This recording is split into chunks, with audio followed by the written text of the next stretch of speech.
and let the dissertation begin. First of all, I want to talk to the people that are in the Philippines that come from a different country in regards to some of the traditions of the Filipino people. And these are set in motion years ago. This isn't something that happened since I got to the Philippines. So if you're not familiar with the customs and traditions of the people in the Philippines, good morning, Sasha. If you're not familiar with the customs and traditions, especially around the Christmas time of the year in the Philippines, I'd like to go over a few things that you're going to encounter by complete strangers. This is the most abnormal thing I have ever seen in my entire life. When I got to the Philippines, good morning, Samuel. When I got to the Philippines, I couldn't believe that the people were serious. But now, Daisy, come on over here, please. Now that I'm here 5 years, okay, there was a there was a man who came to my garage sale, and the first thing he told me when he came into my garage sale, after he learned that I was going to the Philippines, was a word called Pasalubong. Now, Pasalubong means free stuff. And the word that he wanted, and I had trouble remembering the word, but what he wanted me to understand is that when you get to the Philippines, not just at Christmas time, but at all times, all foreigners are going to be asked for free stuff. Daisy, am I telling you the truth about this? Is this a tradition? Yeah, you're telling the truth. Now, do they ask? They ask at any time of the year. Is that correct? Hmm? They ask at any time of the year. Anytime you're walking down the block, Ah, or yeah, yeah, yeah, that's right. any and at any time they see a foreigner, they will ask you for something for free. In a video I made the other day at Alona Beach, the boys that I made the video about it was called Alona Beach Man Named Susan. That video, one of the boys walked up to me, young men, not boys, walked up to me at the end of making the video and said, "Where's my Christmas gift?" And I said, "Excuse me, you wish to give me a Christmas gift?" And he knew right away I was being facetious. No, no, no, he's for me. He wanted it for him. And I find this amazing. So, something that you should understand when you get to the Philippines, it starts immediately simply because you're a foreigner. But now compound that with Christmas. And I walk down the block to people I've known all year, and I am requested to give about maybe 8 or 10 people on a daily basis, and it could rotate from one day to another. They ask me for a Christmas gift. Now these are people that I say hello to, of course, because we live on the same block, but they are actually asked me for stuff. And then the next day when they see me again, they say, "Where's my Christmas? Where is Naskuhan. what? Pinaskuhan. Pinascohan. Where is Pinascohan?" They put their hand out like this. And I always interpret this as a money grab. Like, I always interpret this as like the number twos, that they're always taking your money and giving you nothing back in return. Now, these are people who I don't interact with on a daily basis, because if you stop and if I stop and talk to the Filipinos, do they ask me for free stuff, Daisy? Yeah, still they ask. Always. I walk down the block. I don't take, sometimes I decide to walk the last 1,200 feet instead of taking the tricycle. I'll just let the guy off on the highway, and I'll walk the last 1,200 feet to the house just for exercise. And as I walk down the block, the people they are coming out of the houses in advance. It's like there's some sort of signal that they give each other that they're Michael's coming down the block, and they are serious that they want something for Christmas. And they even, in the intonation, the inflection of their voices, "Where's my gift? Where is my gift?" And they go like this with the hand, which reminds me of the Bajau that beg at the terminals in the city that have 4 or 5 children, and they hold one naked children in their body, one naked child, and they go, give me money, and they go like this. It's pretty. It's annoying beyond annoying. Okay, but it's part of the traditions of the Philippines. Now you don't have to give them anything. See, but now on my block, I did what people told me don't do. Foreigners told me don't do it. My landlord, who was Filipina, told me don't do it. I gave everybody Christmas gifts when I first got here. The first Christmas, it was actually the Christmas of 2014. I handed out about 32,000 pesos plus in candy, sneakers, cigarettes, rum, and sandals, things like that. Well, Christmas came. That was from March 16th till Christmas Eve. And Christmas came, and I needed a favor from 4 Filipinos for about, it wouldn't have taken 30 seconds for 4 men to drag a log up from the beach to my house. I had it to the beach. It was high tide, and they just had to drag it up the hump. The rest of the way, I could drag it. So I grabbed 4 men who I had given more than 10,000 pesos to that were working on the building next door in Pasalubong, free stuff. And each one of them said, give me 50 pesos in unison. They already knew. They saw me on the beach with the log. They knew I couldn't get the log, and they had up the beach, up a small incline. They knew I couldn't do it by myself. So they had already determined before I got to the house that it was worth 50 pesos of their time to help me for about 30 seconds, or about an hour and a half of their wages, an hour and a half's wages for 30 seconds of just dragging it up this one little hill. But I asked for them so there would be no strain on anybody. The rest of the way I could drag it, I had a piece of plywood underneath it.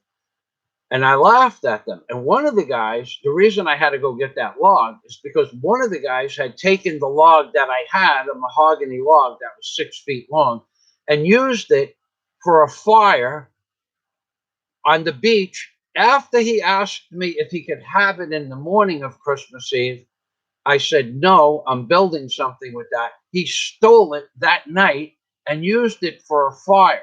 So one of the guys that wanted 50 pesos was the guy who stole my log that I had to go down the beach Christmas Day to replace. And he didn't think he did anything wrong, even though he asked me for it the week before, and I said no. And he asked me for it Christmas morning, and I said no. It was a nice piece of dried mahogany. He took it anyway. Why? Because he needed it. And I was a foreigner, and he couldn't comprehend that the word no means no. So that man, a few days before for Christmas, I gave him a pair of sneakers that I paid 800 pesos for, but the sneakers were well into the 2 or 3,000 peso range. I bought them used, but they were good. And I gave his family 3 kilos of rice, and I gave him a bottle of rum and 2 packs of cigarettes. And he still stole something from me. So that day, Pasalubong ended, period. There was nothing since Christmas Day of 2014, except on a rare occasion that I see some children playing or they come and visit me, and Daisy gives them a few pieces of chocolate or candy, because I don't eat candy anymore. But this Pasalubong thing is expected of you at all times. Anybody, if I'm on a jeepney and there's 4 Filipinos that are on the jeepney, they have no issue at all of asking you to pay their jeepney fare, which is only 25 pesos. But they they have the money. They're on the jeepney. In fact, they're business people that just sold their fish at the fish market and are coming back after they made their sales for the day. And then if another thing on the same thing on the jeepney, if you have 3 or 4 bags of goods, they will ask you, they will physically ask you, give me, they don't say please.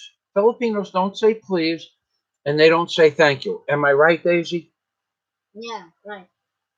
No, I mean, I'm not lying to you about this. This is all factual stuff. Some, nothing. Most. Okay. All right. So if 100 people ask you for money, 95 of them are going to say, "Give me money," and go like this with their hand.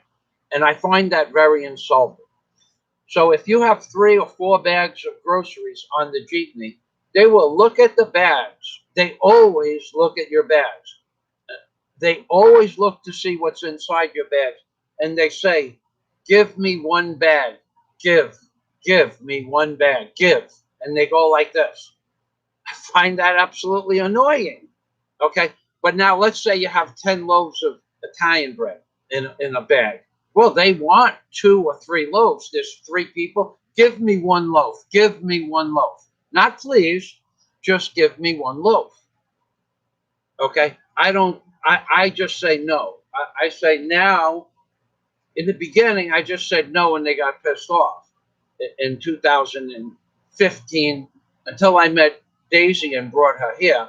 I just would say no and walk away. And they got insulted that I had 4 bags of groceries and they asked for one bag. They don't know what's in the bag. They just randomly point at a bag. That's Pasalubong. They expect it. Now, I walked down the block the other day, and it's like every third or fourth person that I see is asking me for something, and people are coming out of their houses 3 or 4 houses away. Somehow they maybe I can't hear them because I have bad hearing, but somehow they know that Michael's coming down the block and it's Christmas, and they stand out in the middle of the street and they say, "Give me, give me." Now, part of that is my fault because a few weeks ago at a birthday party, I gave out some of these balls at a birthday party. Okay, I'm going to show you. I'm going to show you what I'm going to give them this year. But I have these balls as gifts for the children only.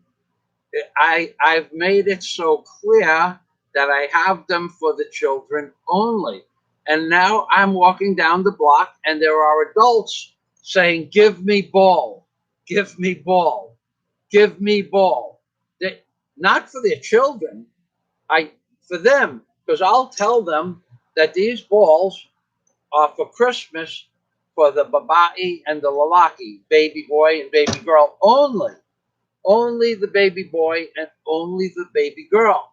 And they say, here's what they do. And I'll tell you another story in a minute.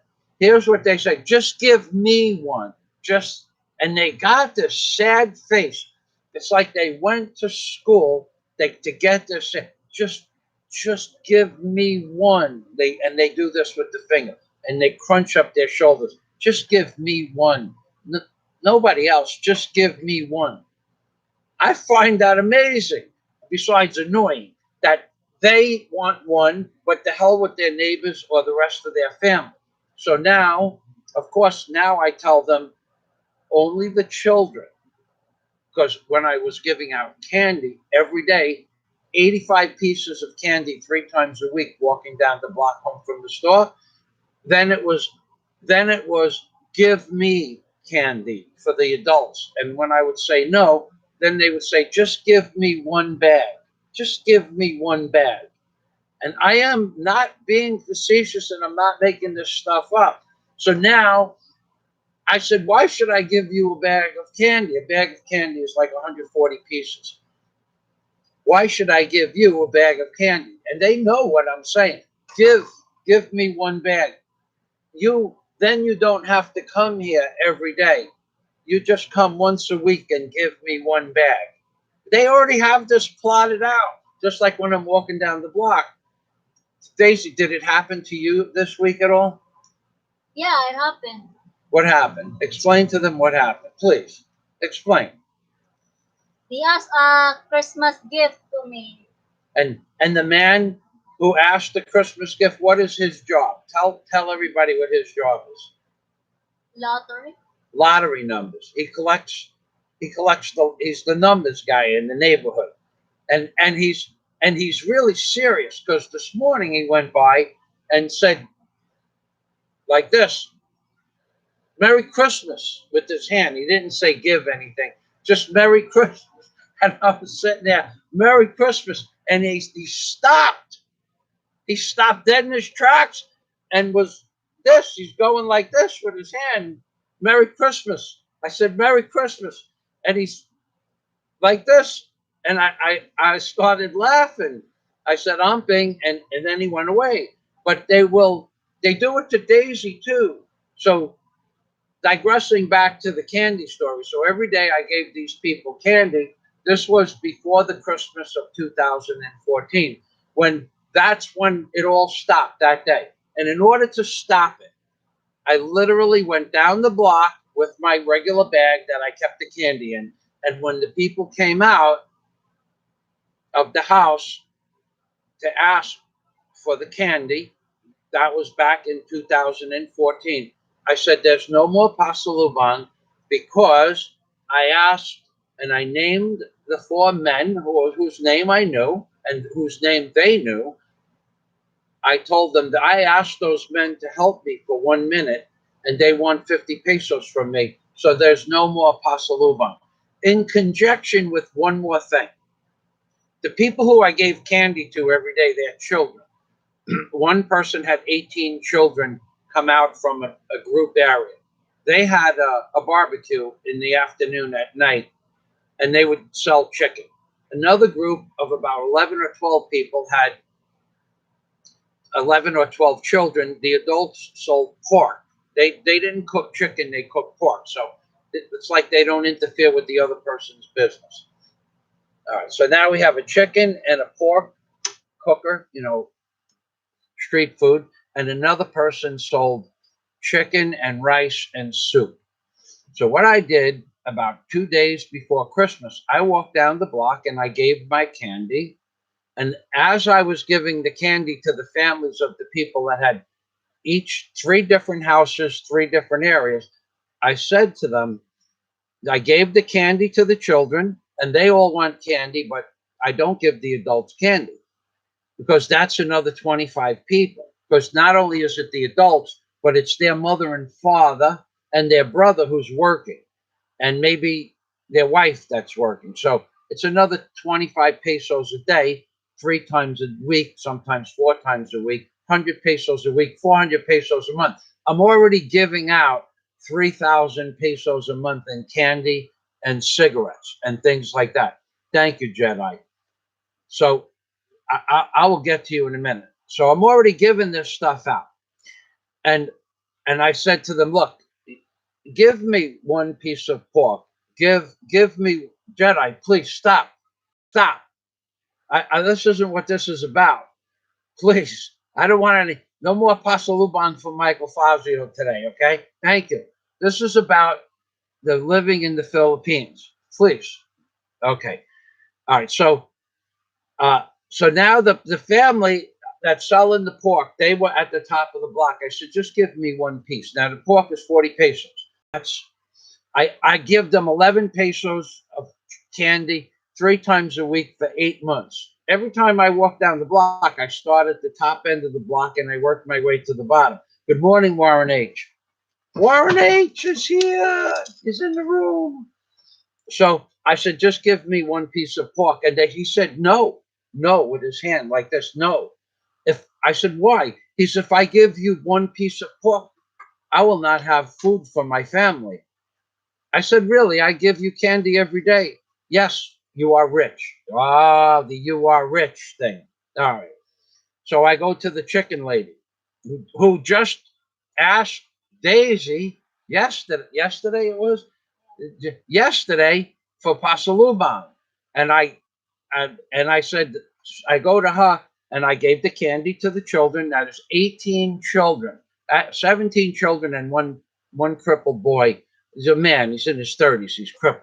So I give the candy to everybody. Now the chicken is 12 pesos for a piece of a large chicken. I said, just give me one piece of chicken. No, with the hands. No, cannot. If I give you chicken, I will be poor. No, you're already poor. Don't worry about being poor. But just give me one piece of chicken. I gave you 18 pieces of candy, 18 pesos 3 times a week. That's what is that? 64 pesos. 64 pesos a week. That's like a month. It's what is that? 4 times 60 is 240, 252 pesos, 256 pesos. Just a one family, $5 a month and free candy. So she said no. And then yesterday she asked Daisy for Pasalubong, and Daisy said no. And then I cut down to the block to the next person that has a mixed array of food, and I said I gave her. It was only like 6 people in that group. I gave them their cans. Just give me one piece of chicken. No, it's like they put their hands up and they say no, like a police officer says cease and desist. So this is what you can expect. Now, if those are the people that you just know on the block, and the people I mentioned on the jeepney ask you for, if you have 4 bags of groceries, they will just say, give me 1 bag. They will not say, please. One of the most annoying aspects of living here is when they say, give me 1 bag. Well, I could have 4 bags of bread, especially that you can't see through some of the bags. They don't care. They just want 1 bag, and you say, "Why should I give you 1 bag?"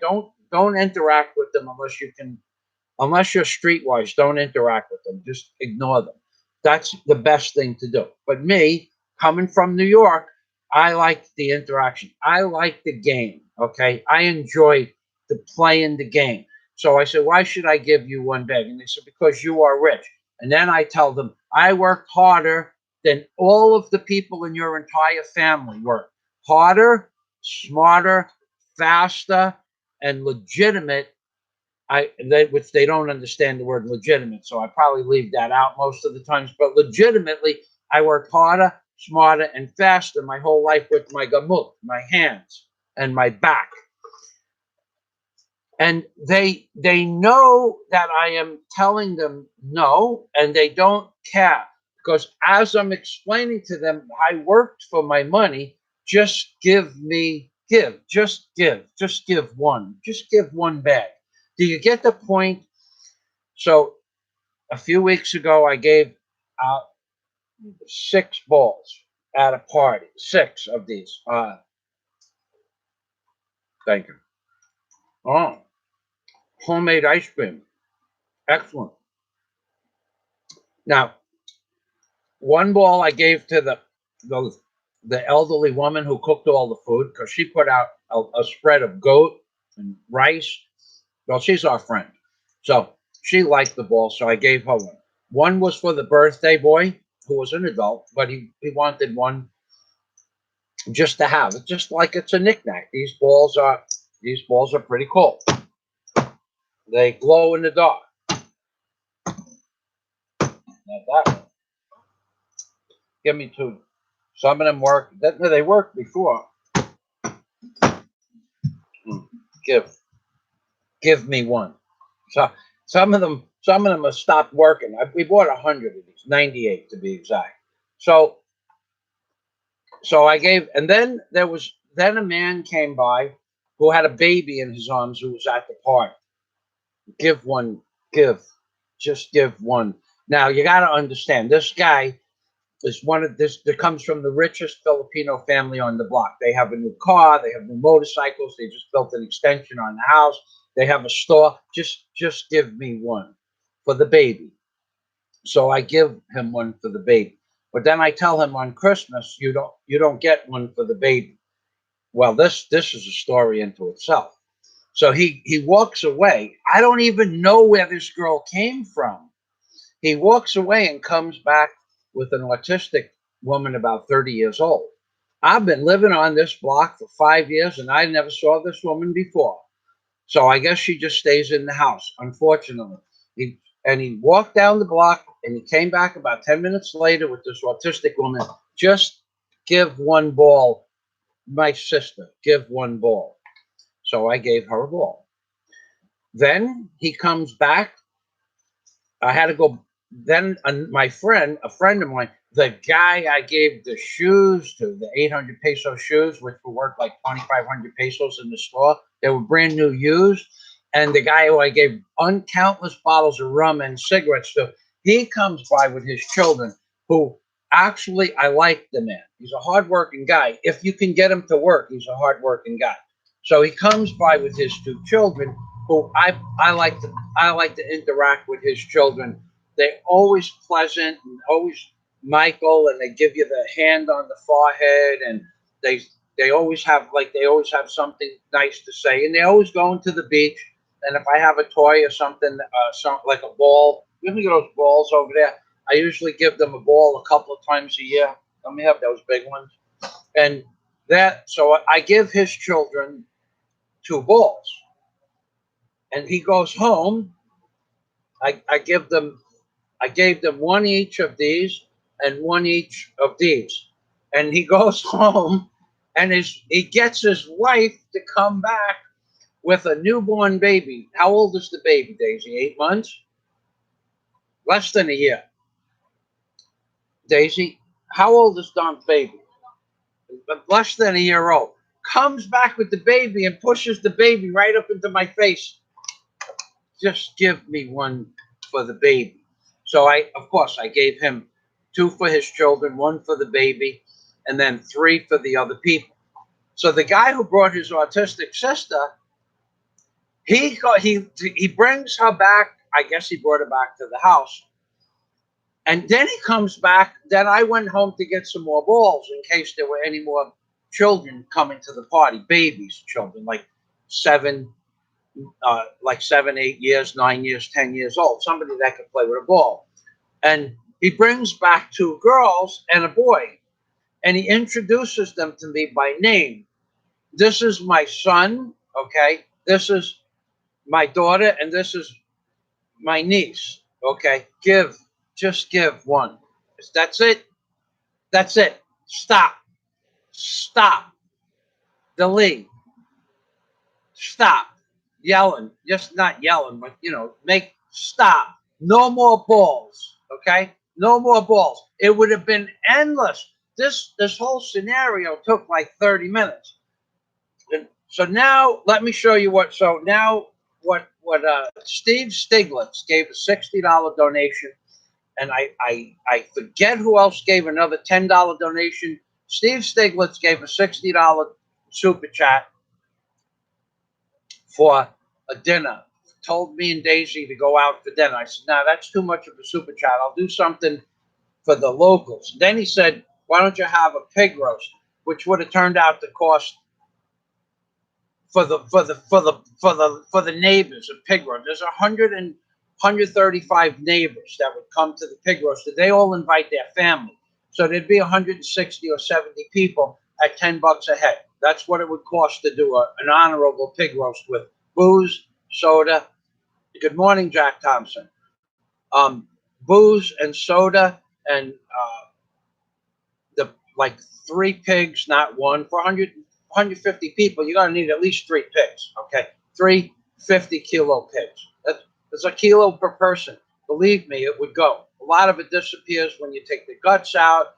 A lot of it disappears through fat, the burning of the fat. So I needed three pigs, and then I needed 150 sodas and like 12 bottles of rum and 24 bottles of soda. It would have come out to about $9 and change per person.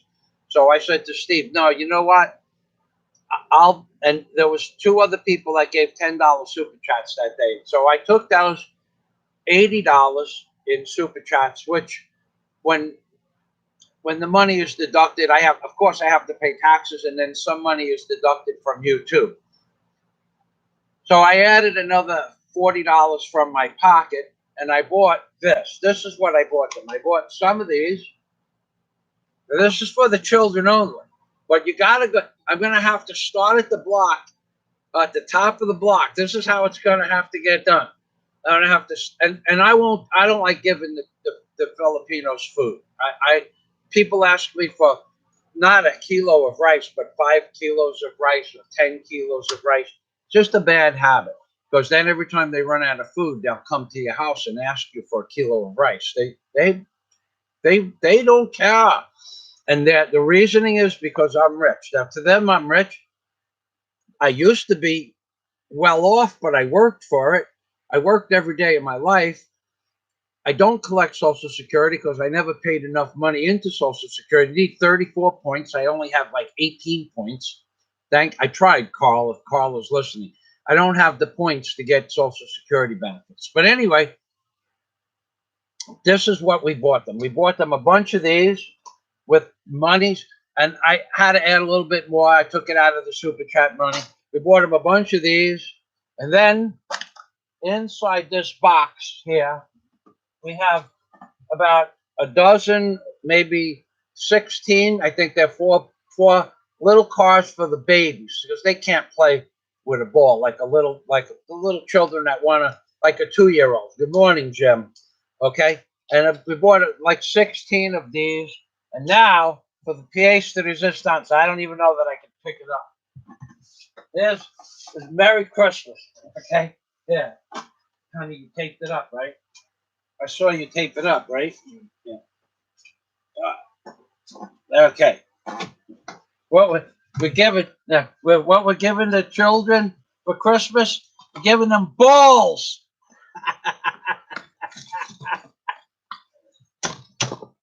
Balls that light up. That's right, baby. What did you get for Christmas? I got balls. And we have how many balls are in here? Daisy? Daisy. 86 or 88 balls. 88 balls. Plus, I'm keeping at least 2 balls for Mr. Obama. And then, and then, and then that's it. So why did I have to buy 88 balls? Well, actually, there's a there's another 6 somewhere. So it's 94 balls we have. No, 92 balls we have altogether. There's about 80 children on the block, but not all of them. Of course, not all of them will be out on Christmas morning at 7 o'clock. But if I tried to do this Christmas morning at 10 o'clock, there'd be 300 children. But the Telegraph, the Filipino Telegraph, I am telling you, these children come from. As I'm walking down the block, it's like they got a silent bell.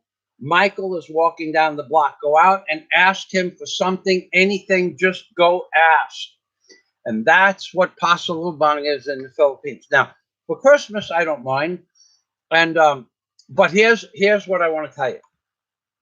Next week, if I ask one of them to help me for 5 minutes, he's going to put out his hand and say, "Give me 50 pesos." It doesn't matter how much money or free stuff you give the Filipinos on your block or on the jeepneys. Now, when I say the jeepneys, I'm talking about the jeepney drivers. I used to leave for the city on the 610 jeepney, and I gave the driver every day, 2 or 3 times a week, 5 pieces of candy. The driver, because I was the first stop, and I got the front seat, and I would hand him 5 pieces of candy. Little did I know he's one of the richest Filipinos in the area, but I didn't know that. And then the conductor, he got 2. So besides my 20 peso fare, I gave 7 pesos out. In the 8 months that I gave 7 pieces of candy to the same driver and conductor for 8 months, not even one time, never did they say, "Today is free." Never. Not once. Not one time. Never did they ever say, "Today's right. Thank you for the candy. Today is libre, free." Never. Don't expect anything in return when you give. Even you give every day. That's in America. We think differently than they do here. Even I give to their family, and believe me, when I brought stuff back from New York, I had clothes and shoes and stuff like that. I gave a few of those things away. Even today, I ask the people that I gave stuff to, give me a hand, and they want a day's, they want an hour's wages minimum to help you for 10 minutes. Why? Because they're not working. Why aren't they working? well because they have alcohol problems, or they don't play well with they don't play well with the men on the job. I have seen people that need work that are piss poor, broke, unbelievably destitute, going out fishing for little fishes and collecting coconuts, that when they get a job, they get on the job and then they don't want to work. They start telling other people what to do. And because they're physically tough, you're talking about one guy's like a fighter, a real fighter, not a real street fighter. A little bit into the martial arts, but strong as like a piece of steel. This guy is. He gets on the job and he starts telling people what to do. And why? Because he lives on the block, so he's the boss of people that come from someplace else. But the boss doesn't want to make him the boss. But now the boss is afraid to fire him because he's afraid of getting his ass kicked. So now he doesn't have a job because no one wants to work with him. Now he's unemployable. He's unemployable. You can hire him and tell him what to do, and if he doesn't want to do it, he just doesn't do it, and he just stands there. And then at the end of the day, he wants his money. He comes. You tell him there's no work tomorrow. I've seen it happen. You tell him there's no work tomorrow. He just comes back and starts working. That day he might work. Maybe he'll work a half a day, and he wants his money. So now no one will hire him at all. And if he starts at the beginning of the job, he wants to work to be the first man on the job and the last man off. Now, as a laborer, you're never going to get a stronger man. But then after he does work for a few weeks, he becomes the boss, and then nobody wants to work with him. You have people quitting. You don't get any work done. But he's completely destitute. And when you ask him to do you a favor for just a minute, even after all you give, even after you gave rum and cigarettes and shoes and sandals, how many kilos did we give those guys 2 years ago, Daisy? 3 kilos each at least. We bought a 100-pound bag, right? 50-pound bag of rice, and we divvied it up to 8 people, but the one guy I'm talking about got 6 kilos of rice. Even after that, you ask him to do you a favor. He was on another job altogether. Even after that, I asked him to do something for me, told me 50 pesos. Don't expect anything in return. And he wouldn't do it if I didn't pay him. And I didn't pay him, and I got somebody else to do it. And I paid the guy. I said, I'm not going to pay you. Just help me. And he said, okay. And he helped me for about, I don't know, a minute and a half. It was a heavy lift. That's all it was. And he helped me for about 90 seconds. I gave him 20 pesos. Okay. But because he would do it for nothing, I was willing to pay him. And I didn't owe him anything. I never gave him free stuff. I just grabbed him off the street. And the other guy who wanted 50 pesos, who I've been helping for a year and a half, 2 years, 3 years, 4 years, he got pissed off because I gave a complete stranger basically 20 pesos because him and I are friends. I said, if you and I are friends, why wouldn't you help me? And then you are rich. Why should I work for you for free? You're never going to work for me. Did I tell him that, Daisy? Yeah. I told him, you're never going to work for me. When I go back to work on the hotel, you're not working for me. You'd never. Not one day, ever. Not for a minute, not for an hour. He's not controllable. But this is the mentality of the Philippines. He really expects to get a job, even though he's the hardest working guy in the neighborhood, and he's the biggest screw up in the neighborhood. As soon as you pay him, he's not coming to work the next day. Okay. As soon as you give him something, he expects that every week on the same day. Pack of cigarettes I used to give him on Friday night. Every Friday night, he'd be standing in front of my house asking me for a pack of cigarettes. This was after the job ended, months after the job ended. And now I'm going to go to the videotape. So if you think that you're going to come to the Philippines and change any of this, you're not. I just want people to be prepared, because a guy came to my house this morning. The 770-pound philosopher comes to my house this morning, who's living in a place. I got him at a discounted rate a long time ago, and he told me that was too much money. I said, it's the cheapest place in the area. You're not going to find a better deal.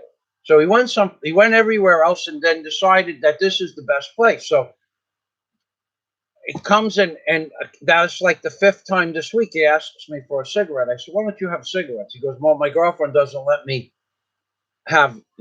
she doesn't let me keep cigarettes. She throws them away. It's some bullshit. I said, what the fuck is wrong with you? You come here. This is your last cigarette. I got foreigners begging me for cigarettes. Okay? This is what you and why? Why? Because I live here. You know, he has more money than I do. I'm sure of that. Well, I'm sure he collects a pension. I don't collect a pension. I don't collect social. And here's this fat fuck begging cigarettes from me. Why? Because he knows I give shit to people, so he comes. And now it's got to the point where I had to tell him I got to go. Bye, and just close the door. And now, does he have money? Of course, he has a motorcycle. He has money. He has the girlfriend. He is, in fact, the guy who I explained to you is pussy whipped beyond comprehension. I told him, you know what? Buy a pack of cigarettes and give them to me. And if I'm not doing a live stream and you yell for a cigarette, I'll throw one out the window.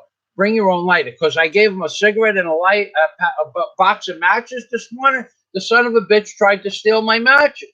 I said, give me the matches back. He goes, I don't have any matches. And go up to the store and buy matches. Go to the store and buy cigarettes. They're only 5 pesos each. Fucking people. I got to tell you, this is a foreigner. The cheap son of a bitch. Every nickel and diming you to death, these people are. And all foreigners, you walk up to a foreigner in the supermarket, 9 out of 10 times, you're just going to have a pleasant 30-second conversation. And the 10th time, especially if you're buying liquor, you're gonna see a foreigner at the end of the liquor aisle when you're looking at Liquor Hills, kind of mosey on up to you and say, "Hey, how you doing?" And you start talking to him, and he goes, "Oh, you're from America." I'm from America. Where are you from? I'm from Alabama. I tell him I'm from Alabama. He goes, I'm from Alabama, which he really was. And then he asks you for $10, 500 pesos. And he shows you his military ID, and he talks about this and that and his military service. I said, look, dude, man. And I see him on occasion. It's like, come on, man. We are targets here in the Philippines.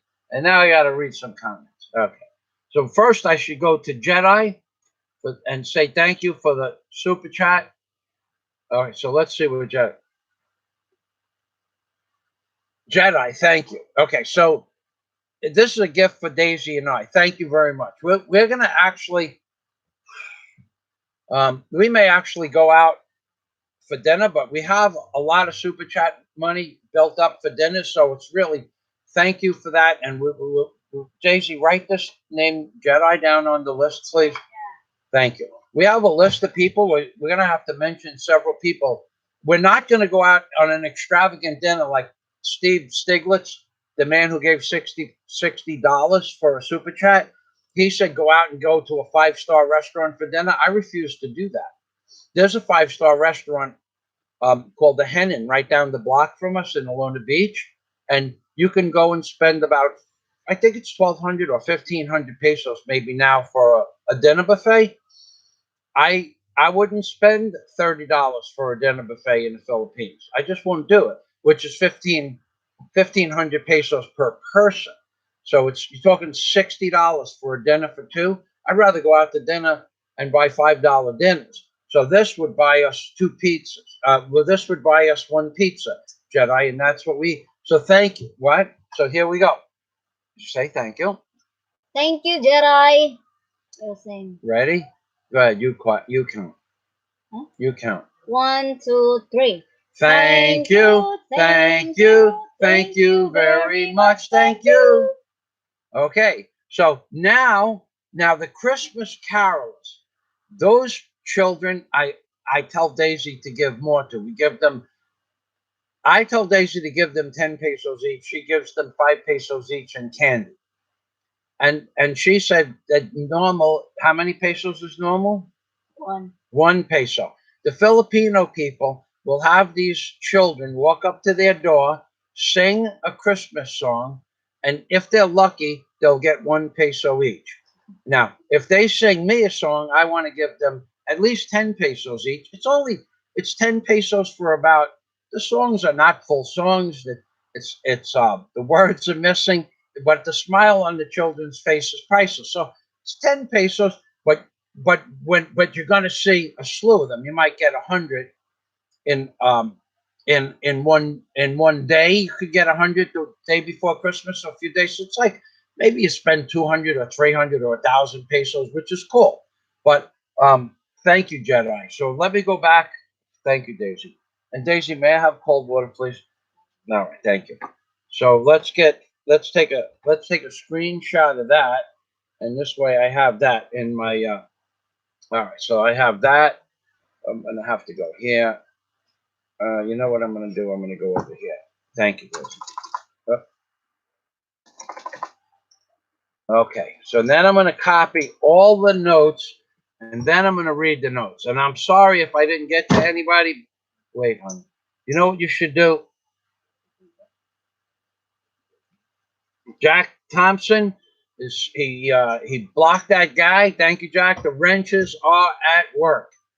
So Sasha, okay. So when I do go through the comments, I'm going to make a note of all the people that are on the live stream that are members of my super chat as well, and members of my Patreon community. So let's go here, and we're pasting that. It's going to take about another. You go by, huh?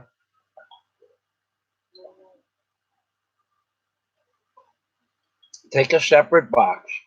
The ones that don't work. I tested every one of those in the store, so that must have been from the first batch. I buy them 2 boxes at a time because they're heavy.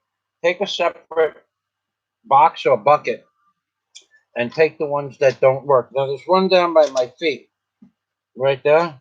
Okay, and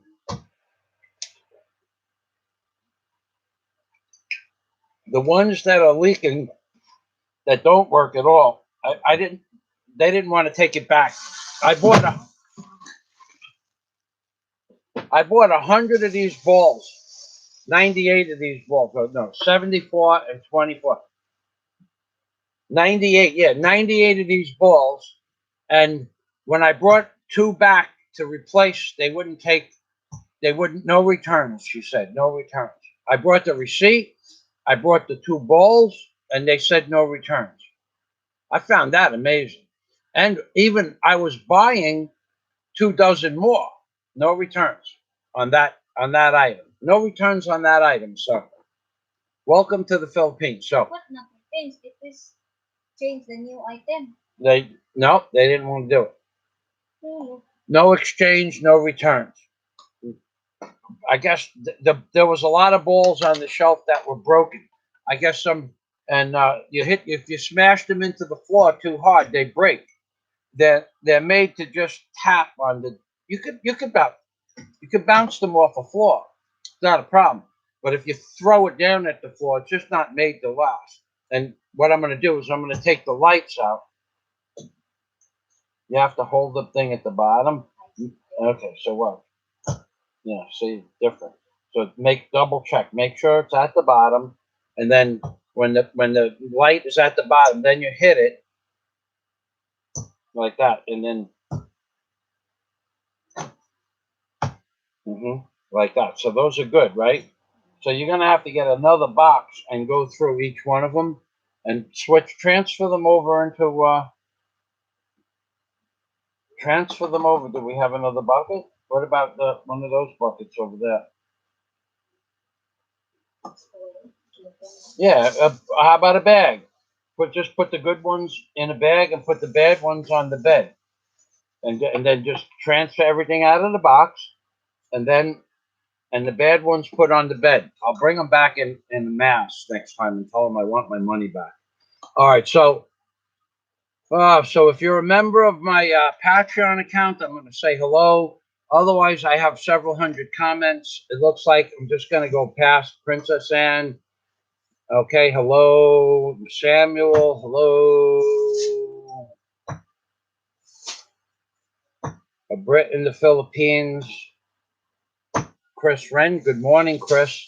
Uh, uh, Good morning, Chris. I don't know if you're still here. Hope you haven't. I was actually going to call you. I just didn't do it yesterday. Maybe I'll do that later. If you're still here, let me know if you have time. I'll call you this afternoon, Chris. Okay. Jack Thompson. Good morning, Jack. Good night. Okay.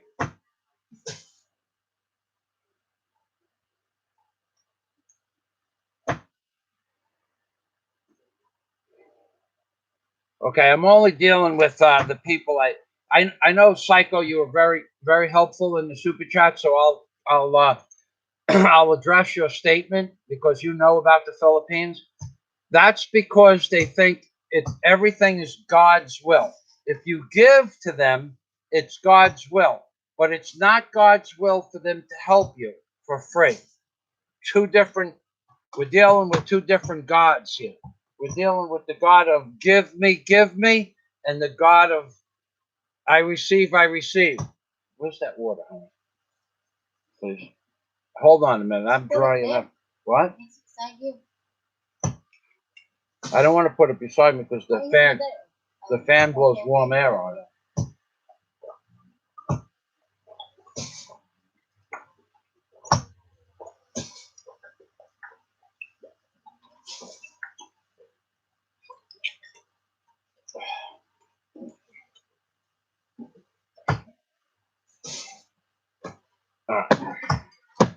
All right. Yeah, it's God's will. If you give to them, God made you give it to them. They don't owe you nothing. It's they owe their tribute to God only. So no matter what you give them, it's God's will that you gave it to them, is what Psycho was saying. And they only have to thank God for it. They don't have to thank you in any way, shape, or form. And don't think I'm screwing with your head here. I'm not playing with words. Psycho said it. It's God's will that you give it to them, and they only owe God for if there's anything that I want in return. They don't owe me anything. They can only say thank you to God. They don't owe me a thing. All they owe me is to ask for me again, and it would be God's will again. But they don't ever feel they need to do you any service whatsoever for free. Now, am I being an asshole about this? Pretty much, because I'll go to the extreme on this, okay, being that Psycho brought it up. If you had 1,000,000 pesos and you distributed it to 1,000 people, that's 1,000 pesos per person. Forget that. Um, let's just say you gave 10,000 pesos to every adult man and woman on the block. So let's say there were 20 pairs of adult men and women. So let's say you gave 10,000 pesos. You gave 200,000 pesos out on your block on any given day of the year. And then a month from now, you ask them to do you a favor, and they're going to tell you 50 pesos. They're not going to do it for free. Now you say, look, I am broke. I have no money for food. I didn't get my whatever. Can you give me back 1,000 pesos? I gave you 10,000 pesos. Your family both you got 20,000 pesos. You got 20,000 between the man and the woman. Can you give me 1,000 pesos back? You are never going to get 1,000 pesos back. It's not going to happen. Even if they have it, which they probably don't because they divvy it up in their family, as soon as they get money, they all spread the wealth throughout the family, which is a wonderful thing, but nothing for the foreigner. So you wouldn't get back if you gave 20,000 pesos to 20 couples or 10,000 pesos to 20 couples. Even if they had the money, they won't give it to you. You are a foreigner. You have an unlimited supply of money. You'll have to wait for your next batch of money to come here. I am being serious. If there is anybody on here that lives in the Philippines and disagrees with me, I have lived here for 5 years on the same block with the same people. If you came down this block, you'd see 100 people say hello to me. not just Christmas time, but every given day. 100 people ask me to eat. Well, I mean, 20 families ask me to stop by and have a drink or eat with them. I say no. For 3 years, I haven't had so much as a sip of soda or a piece of chicken, but they have or rice, nothing. Because as soon as you walk through their gate, as soon as you walk onto their property, they say hello. How we're friends, right, Michael? We are friends, right? Friends, and they ask you for some ridiculous thing like 500 pesos for a load. You know they're not going to spend 500 pesos on a load. Or give me one bottle of rum. Give me one. Why? I want to know why. The psycho said it. It's God's will. If I give, it's God's will. Then God gave it to them, but they'll never do anything for me. Anybody who believes otherwise. Now, there is one exception on the block. Anything I ask the man stops instantly and helps me. Okay. Why? Because I helped him once and it was a little bit important and he will stop and help me. But one person out of 100.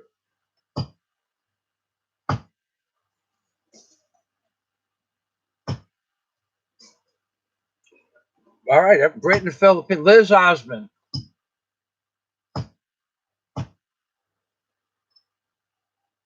Okay, Liz Osmond, I think you were here when I said thank you for sticking up for me on that Dutch Bags site. Well, I'm going to do something special for the lizard one day.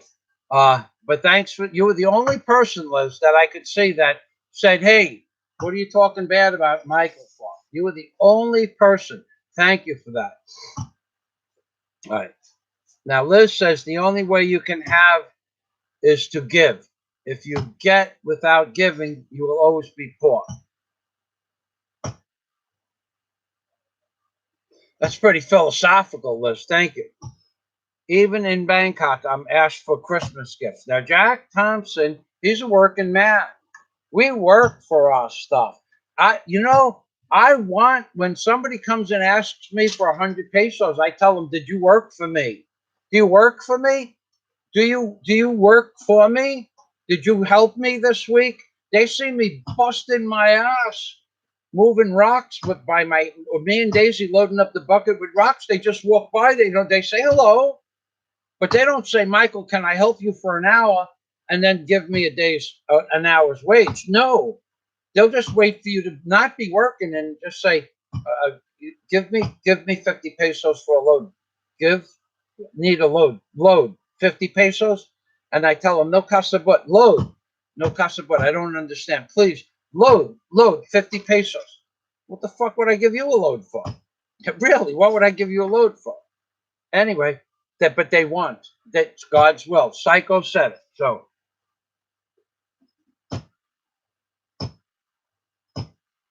Liz Osborne says the basis of the Filipino poverty is this take without giving mentally.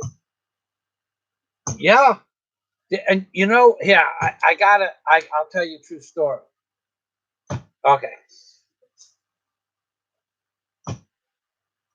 Now I don't want to talk about that person, but it's a true story. So I'll make it a fictitious story. This is a fictitious story, okay? Not real. I'm making it up.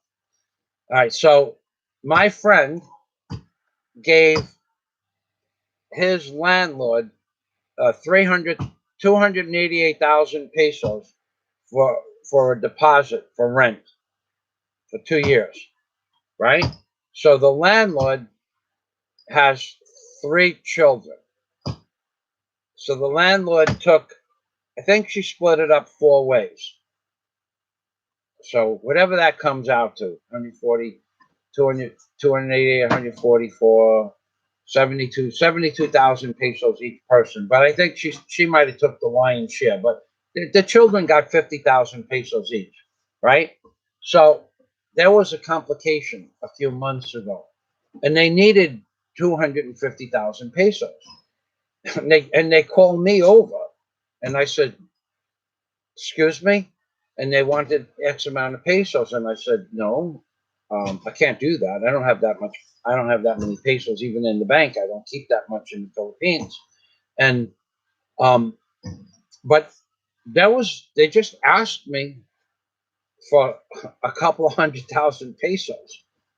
That's it. Just give. So, because I know them now, and I wouldn't do that. I wouldn't do it.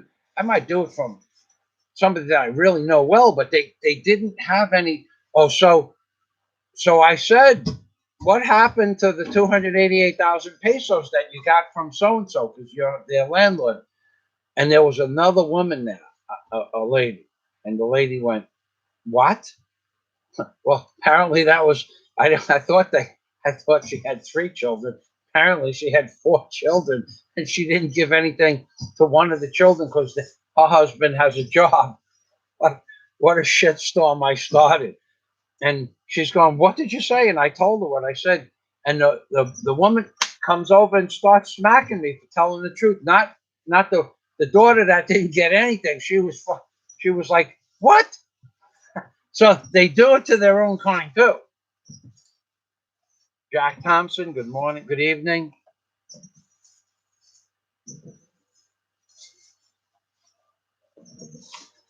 36 watching about Christmas gift. So if there's anybody that has a question about what it's like living here in the Phil, so now I'm gonna go away from the comments for a minute.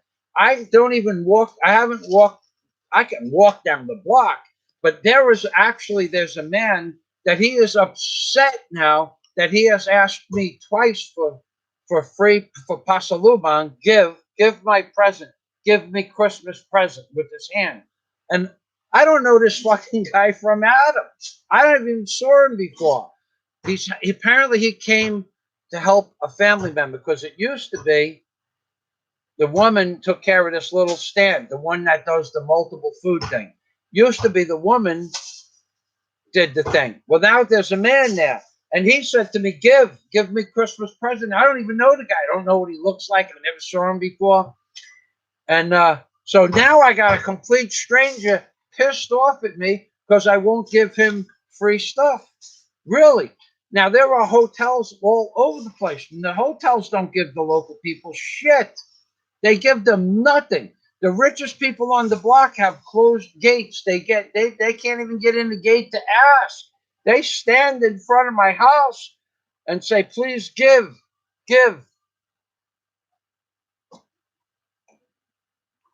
Jedi, come on over here, Daisy. Jedi, thank you, Jedi. Please hold on. I'll let you see Daisy. Jedi, she is. I said that to her this morning. She's without makeup. Daisy just has those natural facial features. And the thing about Daisy is sometimes there's a Filipino looks attractive from the front, and when they turn sideways, they're not as attractive.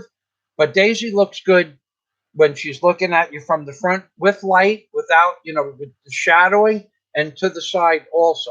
Come on over here, honey. She's got just that pretty, guapa Filipino face. See? Go ahead, look up like this. Jedi said you're very pretty. Look at the ceiling, right? And then look at the floor. And now look left. What? Yeah. Yeah, left like this all the way. Yeah. She's got a beautiful face. She really, Daisy is a beautiful girl. That's not why I picked Daisy. I picked Daisy. No. I picked Daisy because she told in her on her on her Filipino Cupid uh, what the description. She said she had 44-inch breasts and she was 5 foot tall.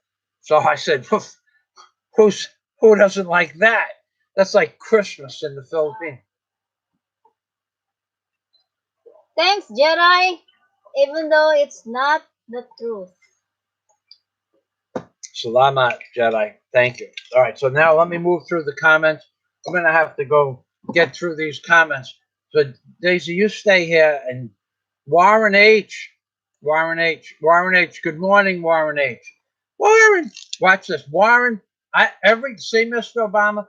Warren H. is Warren H. voted for Obama twice. Okay, he broke the law in America, so he could vote for Obama twice, and he likes Mr. Obama because Mr. Obama has special shoes. You see these the dark shoes? That's like an anti-gravity boot. It's a very light. It's a loafer though. So Mr. Obama is basically, you could say, is a little bit light in the loafers. But Warren H likes to make Mr. Obama fly. And Warren lives in Australia. So we're going to make Mr. Obama fly from America past Daisy, who's the Philippines, to Michael, who lives in the Philippines. And then Mr. Obama's going to drop straight down to Australia, which is where my lap is. So, ready for Warren? Fly. Oh, I'm flying through the Philippines, Warren. Flying. Oh, and then there's the great Rabbi Chewbacca. Oh, where do you want to go, Mr. Australia. I want to see Warren H. And uh, uh, ah, no nibbling. He gets down there where the boys are and he starts nibbling. Huh. Warren, I'm going to have to cut this flying Obama thing out of here. Oh, man. Mr. Obama, he's, oh, I need aspirin. No. All right. So I'm going to go to the bottom now. What is it? One of the little gifts is for Daisy. One of the gifts is for Daisy, and the other one is for our host. Thank you. Got that. But Daisy and I will split we'll have we're going to have you want anchovy pie? No, anchovy. What? We have in the freezer. No, but when we go to the restaurant, you want anchovy, or do you want to you want to try different noodles? No more noodles? You didn't like that? No. She had that penny tono pasta with one of the last super chats. It had tuna fish and onions in it. Now I thought it was good, but personally, in my whole life, anything tuna cooked, broiled, or fried with lemon, that I go. But any warm tuna in sauce doesn't turn me on at all. So she got that. She didn't. I enjoyed that. It was actually okay for me. But normally I don't eat warm tuna fish. Like somebody said, like a warm tuna salad. I don't like that. Thanks, honey. But we'll have a nice pizza with that super chat money. Thank you, Jedi. Now, cook chicken curry. What? Chicken curry. Now? Tomorrow. You're gonna I'll go in the town. And get chicken? Yeah, and Fresh, and then some coconut milk and the chicken curry. No macahillo though. No. All right, Daisy wants to buy fresh chickens, and she's gonna make chicken curry with your gift. Thank you, Jedi. Yeah, you sure? Yeah. That's like a lot of work, no? That tastes good. Yeah, you like chicken curry? I love it. Yeah. Okay. I prefer that's the pizza. Okay, Daisy super chat. We're gonna have fresh chicken curry. But tonight, maybe we'll go get pizza with anchovies. Well, pepperoni. You like the pepperoni too? We have other super chat. Thank you. We'll figure that out. We'll let you know when we make the super chat video. If it doesn't rain. Okay, got it. Thank you, sweetheart. Daisy loves cooking. All right.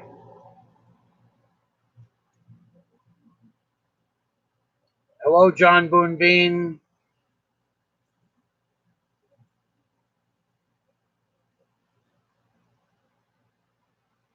All right, Sasha left for a little while. It's 24. So if anybody has a question for Daisy, post that question, and because Daisy lives here in the Philippines and she lives on the island. Liz Osborne says Christmas is the worst time of. If anybody has a question for a natural-born Filipina, just post a question. What I'll do is I'll go to the bottom of the page in about maybe 2 minutes from now, and I'll look for your fresh questions if you have something to address to Daisy. Christmas is the worst time of the year for foreigners. You get asked constantly for money. They just don't stop, Liz. They don't stop. Warren H. All right, so give me 2 balls. All right, please. All right, what we need to do later, honey, You want it to hold? Yeah, Okay. you got to get the dick of doom. Okay, Mr. Trump. As soon as watch this, watch what happens. You see, I got the Christmas ornaments on Trump's chin where they belong, and now watch the jealousy. Watch the jealousy. Watch. Get Mr. Obama. Mr. Obama is so jealous.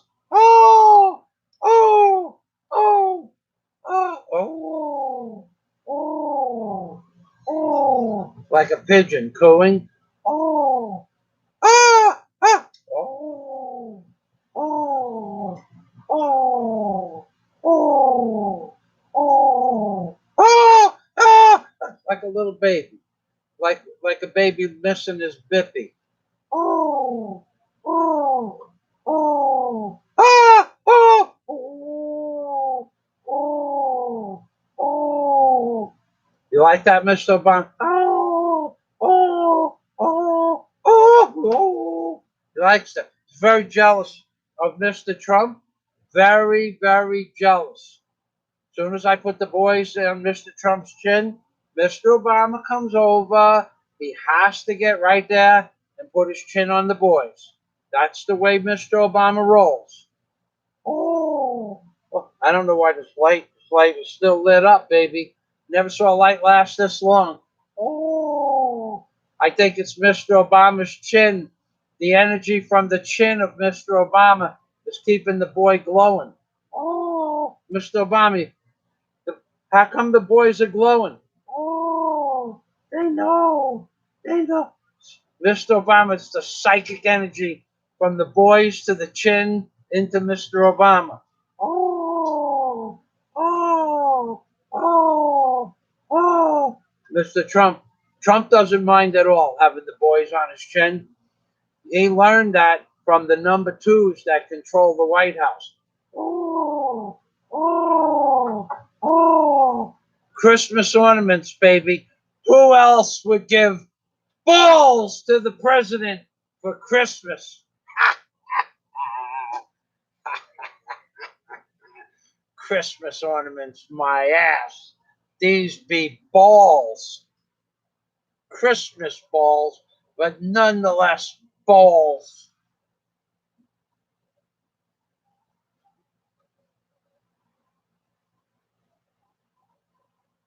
Did I ask you where in the Philippines? What? He asked you where in the Who? Philippines. Did I? The pop. Oh. Oh, Jedi.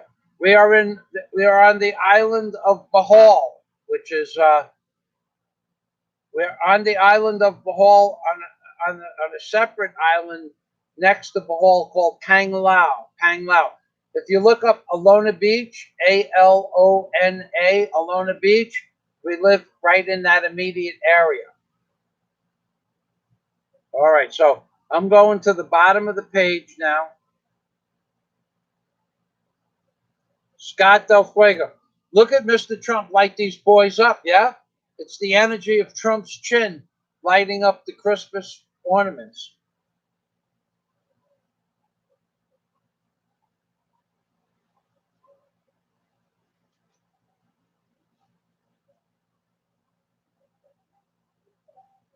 Jack Thompson, how can you donate super chat money? Actually, I couldn't do a tutorial on that. I don't know. But somebody, Rudy Gallus, good morning. Wow. Look at these boys. Trump's chin is like a freaking, I got to tell you, I'm going to be serious here for a minute. This has been happening to the balls. They've been going on in the middle of the night all by themselves. And it's not ghosts, okay? I'm being serious here. How long was that pink ball on the other night for? A long time, yeah? I don't know what it is. I actually believe that they have installed 5G network and that there's a little energy generator in here. It's like when you drop the ball, it creates energy, but it's not perpetual motion. And this ball has been on for several minutes now. Okay, this isn't normal. The boys should go on and off the chin and go on and off lightwise. They go on the chin, they get lit up, and they go off the chin and they stop. But maybe 20 seconds is average. But now look at this ball; it's on there. Now either the Trumpster has so much love for the boys on his chin that he's generating love, and the love is creating the energy to keep the balls lit up. The love of the boys on his chin are creating an energy field lighting up the boys. Or it could be envy from Mr. Obama, the love that Mr. Obama has for the boys on his chin, and the envy is creating the green envy energy. But I don't know what it is. And thank you, Jim. I don't know what it is, but this ball should not be kindled unless there's a special thing that the Trump doll has taken on a life unto its own, because this is not normal. The other boy isn't going on. Now, these are the boys. These are Mr. Trump. I want to say thank you for all the hours of entertainment you have given me this year, especially when you don't know how to tell the truth about anything, but especially now for the boys lit up. Now if I give each child a Trump doll, I can just tell them to keep the boys under Mr. Trump's chin, and these will stay lit forever.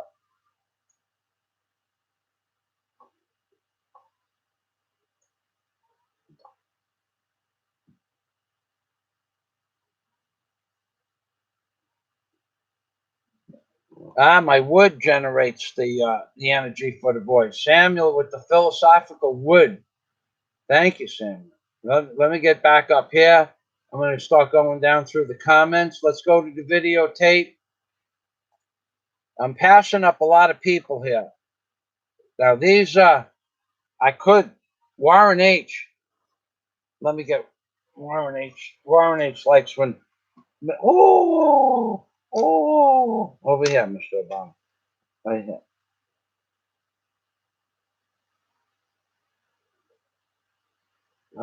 It's hard to keep. There you go, Mr. Obama. Like, it's not easy to do this stuff, you know. This is live stand-up comedy. Mr. Obama, he's got his head buried on the boys.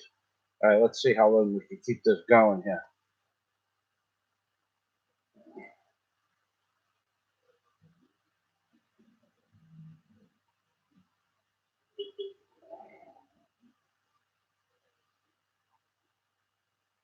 That's a lot of balls, Brett, in the Philippines. Chris, I don't know if you left a message or not. Do it again.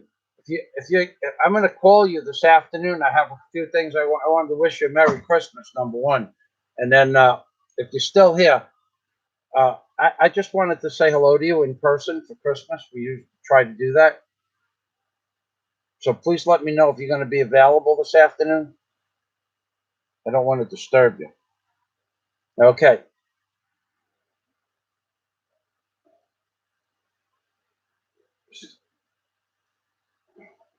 I love those flying discs. When he was a kid, he would play with them for hours.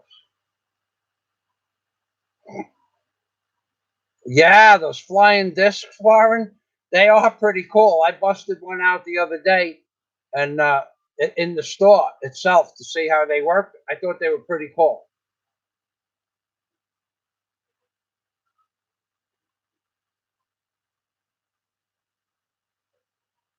Jim has a couple of tricycles. If they ask him for something, he puts them to work. Yeah, well, I don't want to work with them, Jim. I can't work with the locals. They don't listen to. They don't follow instructions. These are not educated laborers. They just do what they want, Jim. And it's not a question of me being able to control them. Once you get two or three of them on the job, it's no different. The Americans used to pull the same shit with me, and they knew me since I was born. We were friends as children. We went to school with each other. But when they had to work for me, or they would get two or three together, and they would, when I was gone, they'd slack off. No one would say anything about the other guy. And now I prefer to work with complete strangers, not locals. Complete strangers. They do what you tell them to do, or you cut them loose. But If I hire one of these local guys on the block, they believe that because they started the job on the block, they have to work from the beginning of the job to the end of the job. That's just the way it is here. It's not like a 3-month contract. They believe if they start a construction job, they stay on the job until there's no more work. That's the most. I won't work with these people like that.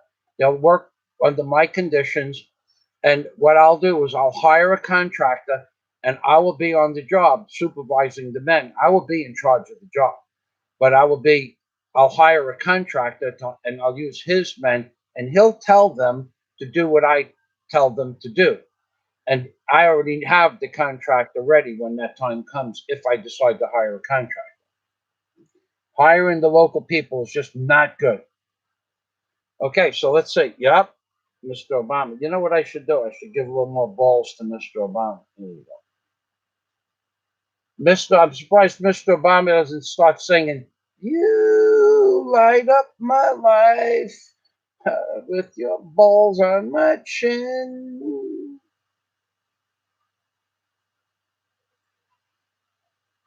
I am Santa Claus.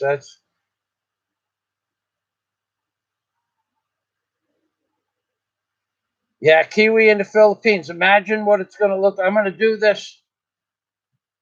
I could do it Christmas Eve too, because then the balls would be lit up on the street. It would be a pretty cool thing. But here's what's going to happen to the 90 to the 88 balls that are left. Right? Here's what's going to happen. Each child is going to get a ball, and maybe the baby's a toy car or a flying thing or a big ball. And you're never going to see a ball again for the rest of my life. I will never see a child play with the ball. They're going to take it home, put it in their toy box, and you'll never see it again. Just that's the way it is here. I've given out countless amounts of balls and toys, and you never see them. You never see them again. They don't share. If you throw a big rubber beach ball on the beach and they play with it, the next day it's gone. You say, "Where's the beach ball?" No one knows where it is. Somebody took it home and it disappeared. I gave my friend's children balls the other day, and that was on December 8th. And 2 days ago, they asked me for balls. I said, "I gave you balls. Where is it?" No, they're home. They're home. The balls are home, but they want fresh balls. No, go get the ball. Okay, so Golden Rich, I'm watching porn. No, you're not. You're watching Mr. Obama keep my president's boys warm. That's what you're watching. You're watching Mr. Obama keep my president's boys warm. They're Christmas ornaments, Golden Rich.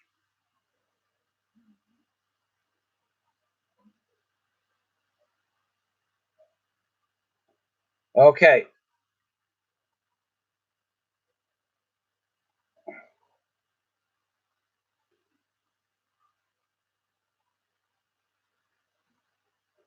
Jedi, of course not, sir. As all white people, Americans to them are super rich, laughing my ass off. How wrong they are. We're not. We're just working people that decided to live a simple life and we didn't want to pay. I moved to the Philippines. I knew I was going to move to the Philippines when I was 25 years old. I dated Chrissy Oropeza from Subic Bay, and she was the most beautiful. She was actually Miss Teenage Southern California. She was beautiful. She was caring. She was loving. Her family was beautiful, caring, and loving. I said, one day I'm going to move to the Philippines if this is the kind of people that you live there. Because I grew up in New York. I was living in California with Chrissy. And I said, wow, these people are really genuinely nice. It's like an Italian, family. So I could, and they told me how about the white sand beaches and there's no crime there. And I always knew I was moving to the Philippines.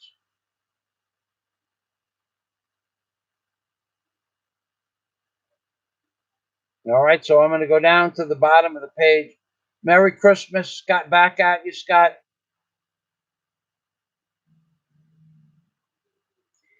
Jim Disbro says, "How do I meet these people? It's like I attract assholes." These people on the first of all, let me clear this up, Jim. My block 5 years ago, nobody was working. Nobody.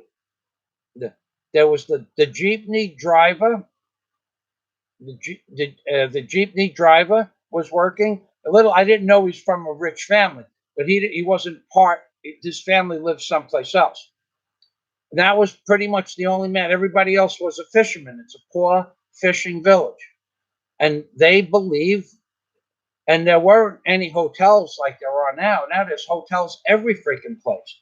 But I was the only foreigner. I was the first foreigner to live on the block, and that they didn't. I didn't know how to react to them, and they didn't. They just believe you should give. I was offered a baby and a woman. I'm walking down the block, and a woman. I'm there. I'm here like I might have moved in to the apartment. I might have been in the apartment a day or two, maybe, and I was going back up to the store up to Lona Beach to get some stuff, some foods, and a woman calls me over, like 6 or 7 women and a couple of men, middle of the afternoon, sitting underneath a little like a drop cloth for shade, and the woman says to me, well, Michael, I'm going, well, how do you even know my name? I'm only here like 2 days. We know, you live over there in the apartment house. I said, yeah. I said, she says, are you married? I says, no. She goes, my niece, my niece. She's pointing to this woman who's nursing a baby that's 6 weeks old, maybe. I don't know how old it was. I'm not good like that. And she's pointing to the girl, and the girl is nursing the baby, like Mr. Obama's got nursing the boys right here. And and I says, what about your niece? She's single. She's single. Single. No boyfriend, no husband. Single. And I'm going, what about it? And she's trying to tell me that you, because she couldn't speak very well. You marry my niece. I said, she has a baby. Your baby now. Your baby now. That she could speak a little bit English. I'm going, wait, you want me to marry your niece? And she goes, family. You will have family. Already family. Like I'm going, are you effing serious? I only met you like a minute and a half ago, and you asked me if I'm married. I said no, and you tell me to marry your niece. This now the child's 5 years old, and I know which girl it is. Actually, I think it's the girl. Um, it might even be the girl that asked for Daisy for money yesterday. So these people, they have no. This is a poor fishing village I came from. Now the area is built up. Families are selling off small pieces of their property and renting property for ridiculous amounts of money for a Filipino. Like, whereas a piece of property you could have rented for 1,000 pesos a month, now it's 25,000 pesos a month. Really, no joke.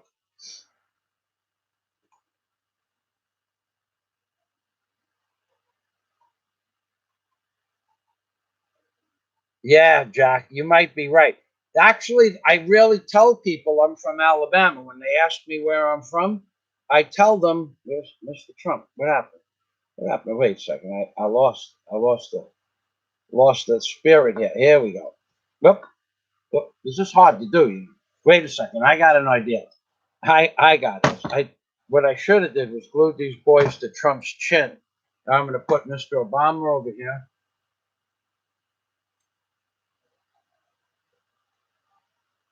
But down here like that, Mr. Obama.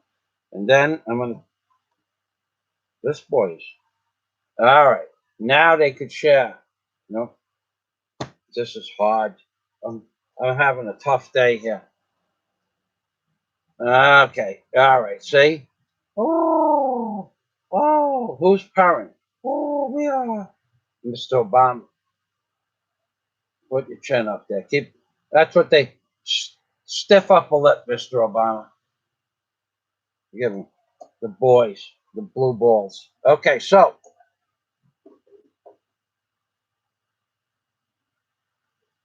Jedi says $30 for a single meal in the Philippines. We're going back to when I commented that, you know what, I'm going to put Mr. Obama likes these boys anyway. Give me another blue ball, Mr. Daisy, please. Give me one more blue ball. Look at this light; it won't shut off, Daisy. One blue. Big? Yeah, that's small. It's okay. Look at this; it's not shut off 10 minutes now. No, I got it. I can Man only needs two balls. While you, I'm surprised Mr. Obama doesn't start singing. You light up my life with your boys on my chin tonight. All right, so Jedi, $30 for US, $30 US, 1,500 pesos at the. There's many places that are 1,200 or 1,500 pesos per person for a buffet. Many. No drinks are included in that. No soda and no alcoholic beverage. You don't even get one. It's just food. So, is the food good? I never ate at one. I tasted one piece of beef. That was okay. It was good. I mean, it was very good, but it was one piece of beef and it probably has macahillo and it probably has food flavor enhancers in it. So I'm not going to spend $30. Even if someone gives it to me, I won't spend it because almost every food here that Jedi doesn't know, but I'm allergic to MSG or any other kind of adobo flavor enhancer. I'm allergic to it. And it makes my ankles swell up from 11 inches, my ankles, to 13 inches, sometimes 13 and a half. Sometimes they swell, my feet and ankles swell up so much I can't bend my feet up like this. I can only just bend them a little bit. I can't bend them up. So, yeah. All right. So, yeah, $30 for a meal. $30. That's the equivalent of one Filipino. If he wanted to take his wife out, that's 3,000 pesos for two people. That's 1 month's pay. Well, at 50 pesos per hour, that's 60 hours. It's a week. It's 60 hours of wages for one meal. So the average Filipino doesn't. The average Filipino can no longer afford a roasted chicken. Roasted chickens are now 200 pesos locally. But if you go to Alona Beach, they're 350 pesos now. So the average Filipino that works 10 hours makes 500 pesos for the day. They would have to spend 7 hours of working in construction to buy one roasted chicken that doesn't even weigh 3/4 of a kilo when it's cooked. And 30% of that is bone and fat. Filipinos can no longer even afford a roasted chicken. When I got here, they were in the mall, it was 120 pesos, and on the street, it was 90 or 100 pesos. Now it's 350 pesos. So it's gone up 250%. 250% in 5 years.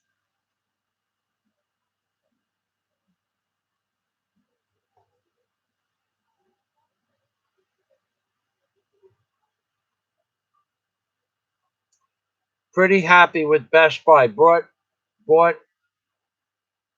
comp for 1,000 in May. Compressor. Computer. Okay. Computer for 1,000 in May with the Geek Spot protection. It was irreparably damaged. Today they provided a new unit that was $500 more as older, no longer available. No cost. Yeah. You gotta like a warranty service like that. How do you feel, Mr. Obama? Oh, feel comfortable? Oh, yeah, baby. All right, Mr. Obama. Mr. Obama likes my Christmas ornaments. Let me tell you.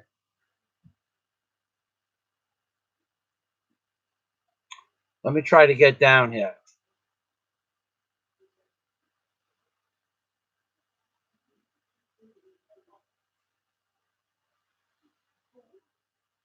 John Anand, there's some black crap in my water. That is something called anise. It's a spice. I put it in all my water, and it makes the water taste like licorice. And you can put several little pieces of seeds in there, and you can fill that bottle up about 20 times, and it still tastes like licorice. All right.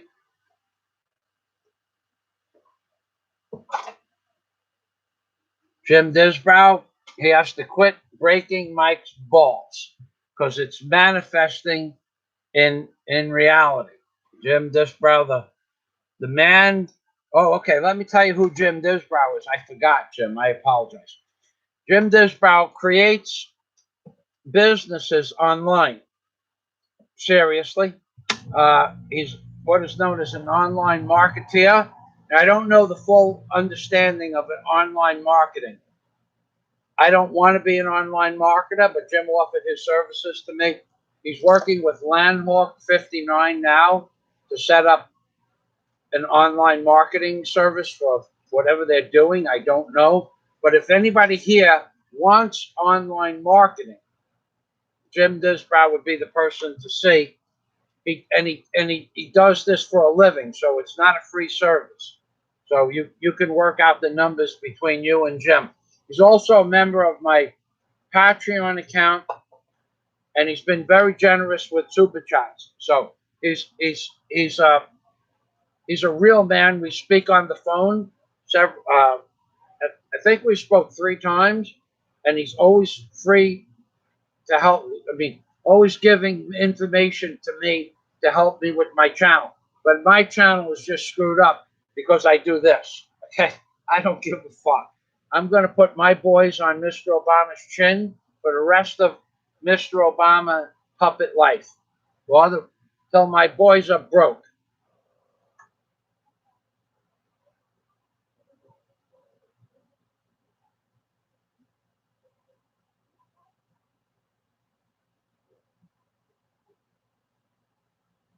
Richard Einstein says Russians are the same way. That I don't know about.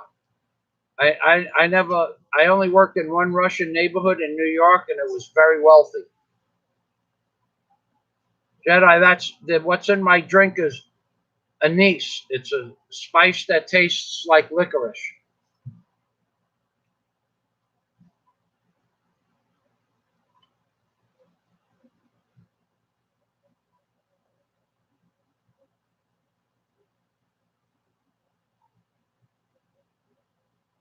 John Boone Bean, the philosopher, is here in the house. There are 3 types of people. 1, people who help you in difficult times, people who leave you in difficult times, and people who make sure you have difficult times. The people here, they don't want you to have difficult times, but they're not going to help you in difficult times. They're going to let you. What do you need, honey? They're going to let you. They'll let you starve to death here if you don't have money to pay the bills. You're just. They want you to sign bullshit contracts that you could have a contract with them. What bullshit their contracts are? These people. You have to. First of all, if you sign a contract, you should bring it to a lawyer and have the lawyer do it, and a lawyer that's not from the fucking local neighborhood either. I had a contract given to me by some fucking douchebag that said that besides the initial deposit for 2 years, and I build a building on the property because I rent it for 20 years. I have a 20-year lease. I have 18 left. If I get a fine, any fine on the property from a civil engineer for garbage being, not collected, or any fine at all, any fine against the property cancels the lease agreement and they take the property back. But what the fuck? What the fuck? I'm serious, man. These people here will shove it up your ass 37 miles if they can. Okay?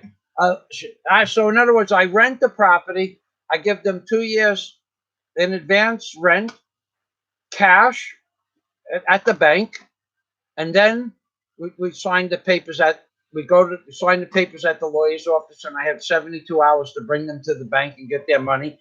And but the contract she presented me, though, one of the owners of the property, was that you can rent the property and you can build a house on it or a hotel, anything you want. But if there's ever any fine at all that's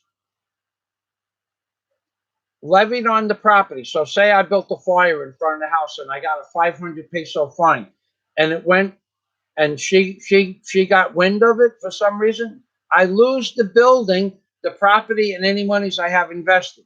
How the fuck? I said, what do I look like? I'm fucking stupid to you? And since that day, we've never been good friends after that. Believe me. But that's what you deal with here. You deal with people that are willing to fuck you, smile at you, and fuck you at the same time.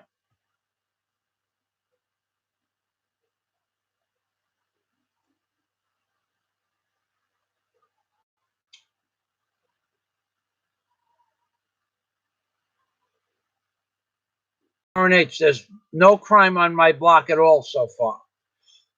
There is well, the only crime that was on my block was a guy was stealing chickens and small tools when he was working on job sites. That's the guy that doesn't work anymore.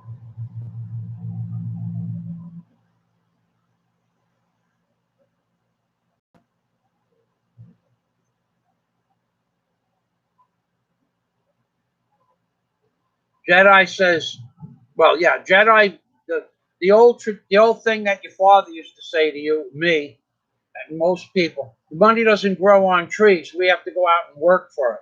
Well, the Filipinos still think there's money trees. And Jedi says he found out the hard way about how these people are here. It's the truth. They think money grows on trees.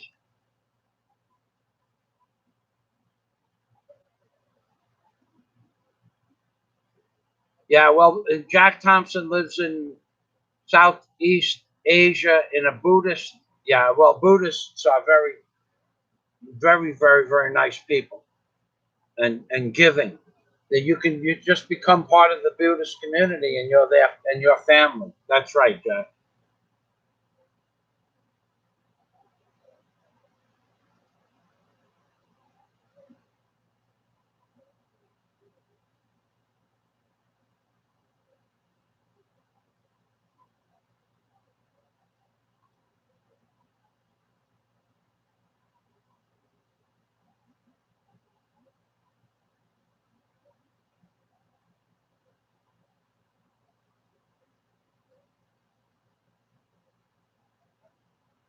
Oh, Scott Del Fuego.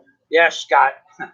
Fucking Europe. Wait, when I found out that piece of human entity, I really, Ken Unger was his name, Ken Unger. When I found out he was a car salesman, I lost all respect for him as a human being. First of all, he fucking cars. All right, so just breaking it down, I thought about this last night. I thought about it this morning. Breaking it down, guy needs to make a living. First of all, he comes from bumfuck nowhere, Ohio. Okay, if you've ever been to Ohio, and you may have been to Ohio, you know there's nothing in Ohio.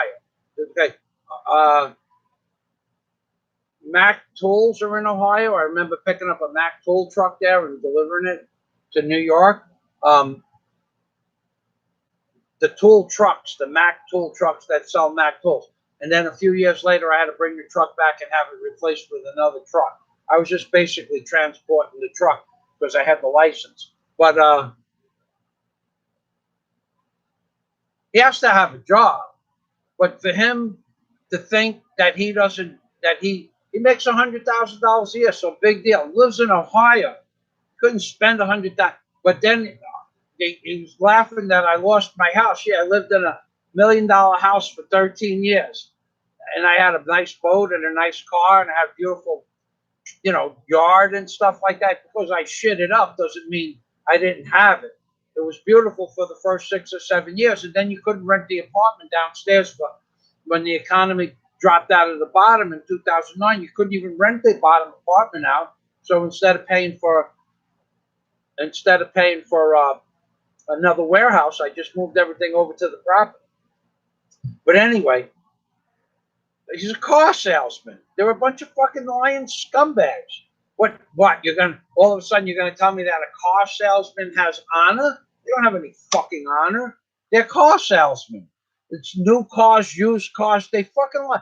I went through yesterday my new car when I bought my Cobra. The fucking guy tells me I leave the I leave the I leave I get out of the showroom. I get out of the showroom. I'm in the showroom. I'm going to buy the car. I'm going to buy the car. He doesn't have to lie about anything. He tells me the one thing he told me is you can't blow up the transmission. I said because I want to race this at the track in Homestead racetrack. Yeah, you. I said, can I sidestep the clutch at $6,000? He goes, sure, you could do that because I'm going to throw slicks on this bad boy, my Cobra, and it's guaranteed to go 175 miles an hour from the factory door. So I said, all right. And he goes, you should go to driving school. I said, all right. And I never went to driving school. They gave me a little tutorial before I drove the car, before I bought the car. Like an hour, I drove around with the guy in another Cobra. And they're fast cars, you know, and Mustangs have the ass on a Mustang is light. So when you give it gas and you turn, and the ass has a tendency to slide out from behind you. Unlike my my 446 pack GTX GT. Oh man, that ass the 400 horse, 440 cubic inches, 400 horse. It had the 411 Dana axles and the Dana rear, and you'd in a three speed slapstick transmission. You'd hit you're in first gear on the slapstick. You're power braking it, and you bring it up to $3,000, and you go. You take your foot, you sidestep the brake, and the ass would move over. I am not kidding. The ass would move over to the left about 7 inches while you're taking off on the quarter mile, and it would come right back into play, and you'd just wind up for the quarter mile. 12.8, right out of the factory. 12.8 seconds out of the factory in 1972. Well, this was in 1973. It was a 71 446 pack GTX. So it only slid 6 inches, but with a Mustang, you got to work it. It'll go 2-3 feet. You'll lose it if you don't know how to run the car.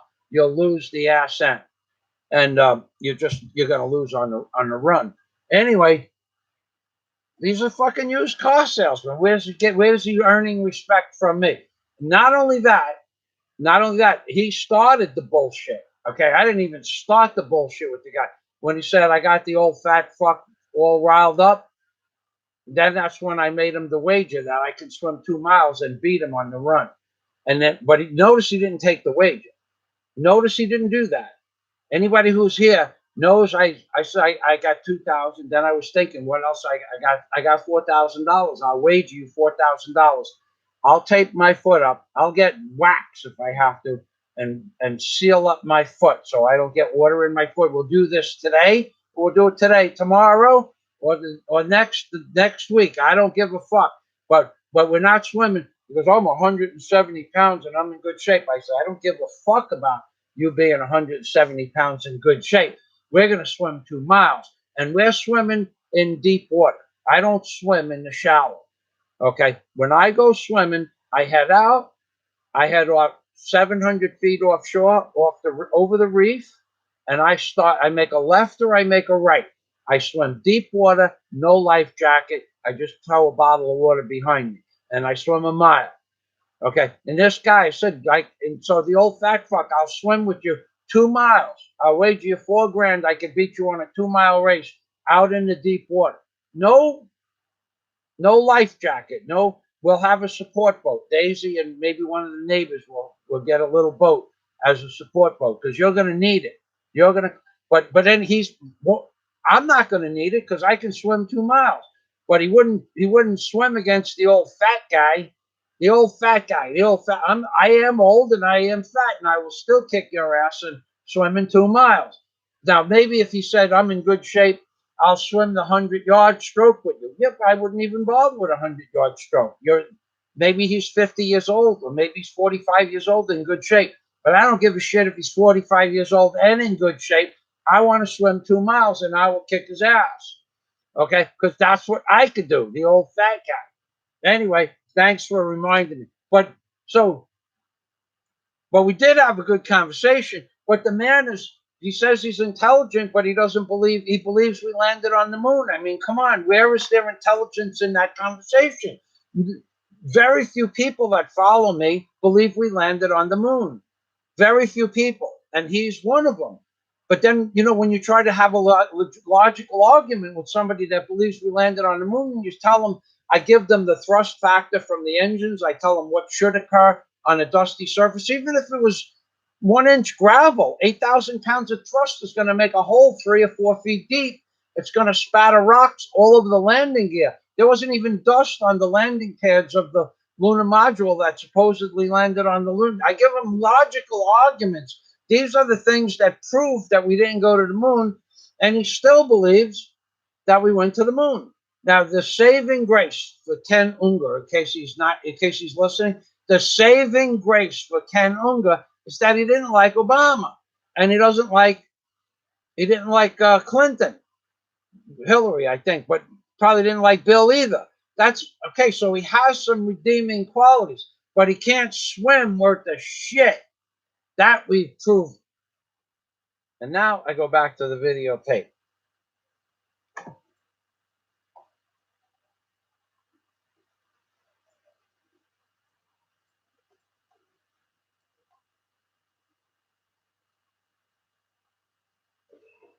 Warren, there's no crime here. Jedi, money falls, right? Okay, we did that.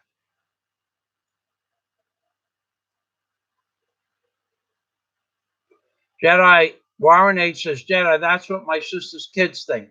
One asked her for $70,000 for a 4-wheel drive. Yeah, I got a story about kids and money, but I won't tell it to you. Even though my kid doesn't like my videos, I won't talk about it.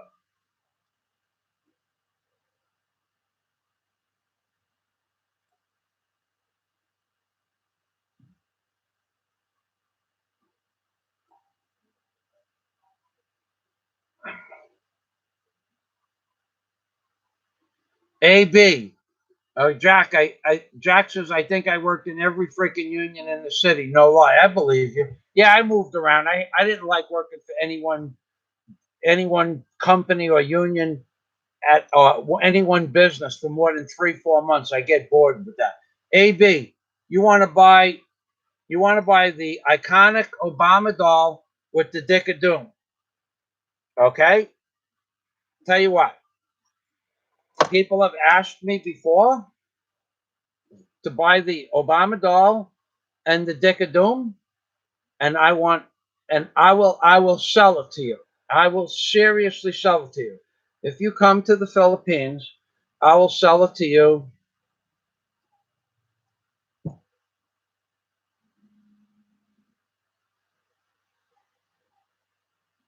Hold on a minute. Hold on. What I'll do, I'll something up. All right, hold on. AB, you're serious, right? I tried it, so let's look up. Hold on.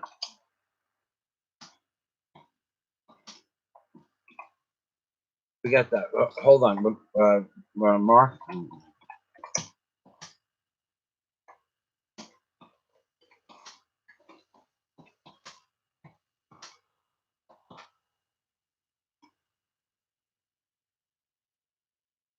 Hold on a minute. I'm trying to figure out how much this Obama doll costs in real life. Let's see.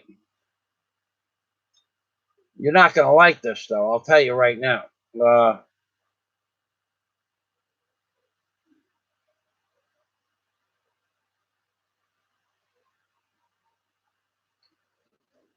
Uh, hold on. I'm getting a price for you right this minute. You, he's gonna say, "Am I out of my fucking mind?" And I'm gonna say, "Thanks for asking," but I'm gonna give you a real price.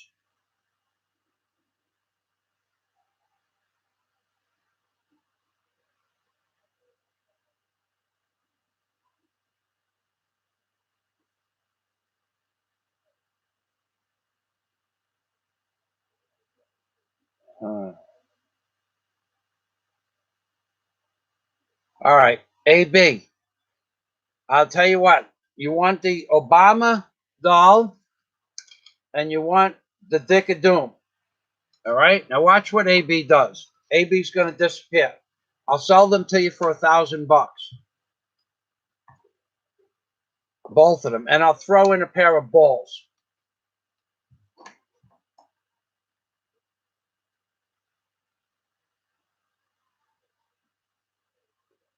Yeah, Scott. Uh,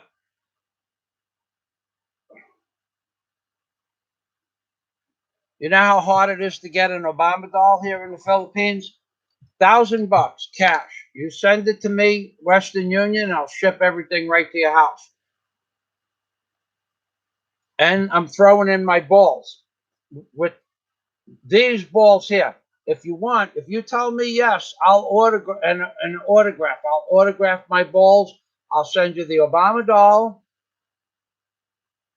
my autographed balls to AB. AB wants to know if I will sell the Dick of Doom and the Obama doll, and I'm throwing in a pair of autographed blue balls for Obama's chin for $1,000.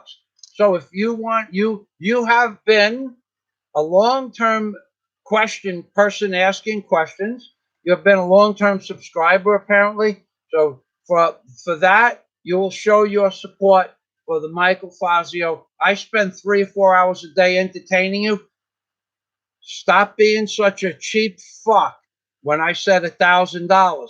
Stop being the cheap motherfucker that you were born in to be, coming to my channel and asking me untold amounts of questions and doing nothing for me in return. You're not a member of my Patreon account. You're not a member of the Super Chat. You don't do any of that. You say you ask me questions, I give you. So stop being the cheap motherfucker that you were born into and learn how to fucking spread the wealth. $1,000 for the Dick of Doom, the Obama doll, a pair of my blue balls autographed. And I'll have that shit to you. I'll ship it to you. I'll give you my Western Union information, where you need to send it, how you need to send it. 1,000 US dollars. The Dick of Doom, the Obama doll, my blue balls autographed. $1,000. And I'll have that stuff shipped out to you in 2 weeks. right after right after New Year's, I'll go to the city, and because I'm going to the doctor on the second of the year, and I'll bring everything to the city, all boxed up, and I'll ship it to you. Just the shipping alone, just the shipping alone is $100. Okay, so let's see how much AB wants to contribute to the channel. So being that you wasted 5 minutes of my time, I should charge you another $20. So it should be $1,020. So if you're feeling generous today for $1,000, I'm going to give you a $20 discount for $1,000. I'll sell you the Dick of Doom, the Obama doll, a pair of my blue balls, autographed, signed and dated.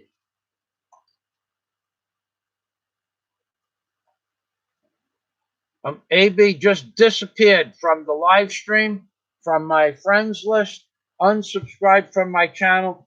AB will be a lurker from that not now forward on. I will never hear another word from AB, and that's okay. That's really okay. Nothing personal, but if you're gonna fucking start asking me how much something is worth, things have a value to me, and I've already given you dozens of hours, hundreds of hours of entertainment. I want something back for it. So stop being the cheap motherfucker that you were born. If you have to ask how much it is, I gave you a fair market price, by the way.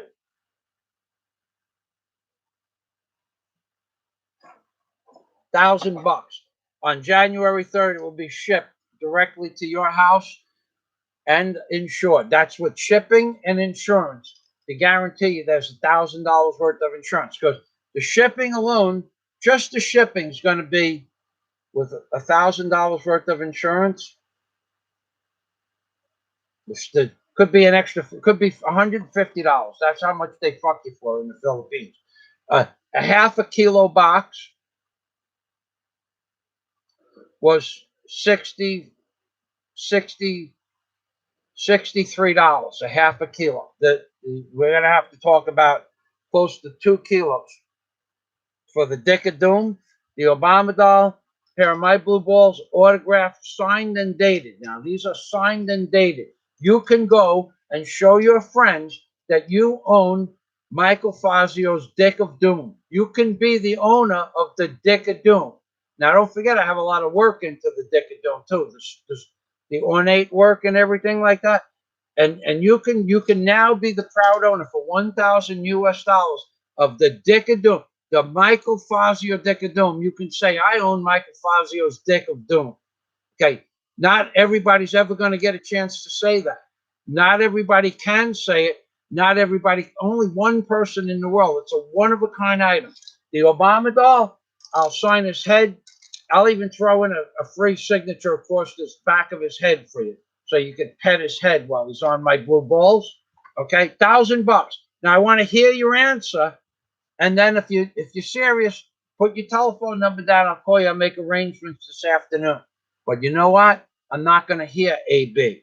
He's going to think that that's a ridiculously high price because AB is fucking around here. But he just wasted some fucking time. So he wanted to waste my fucking time to ask me a question like that. How much? I gave you a real answer. I gave you a real fucking answer. I want $1,000. The fact that each one of these items are world renowned and famous, and the Dick of Doom has traveled Florida, New York, California, Pennsylvania, and there are videos. You can go online and say, the Dick of Doom that you see in that video, I now possess. You can make a rack for it, put it on your fucking coffee table. You can put it on your fucking dresser. Your wife can fucking use it for whatever she needs to use it for. She can smash fucking clams with it for all I care. But for $1,000, you can be the proud owner of my Dick of Doom and the Obama doll with a pair of my blue balls, signed and dated. AB just left the fucking house, left the room.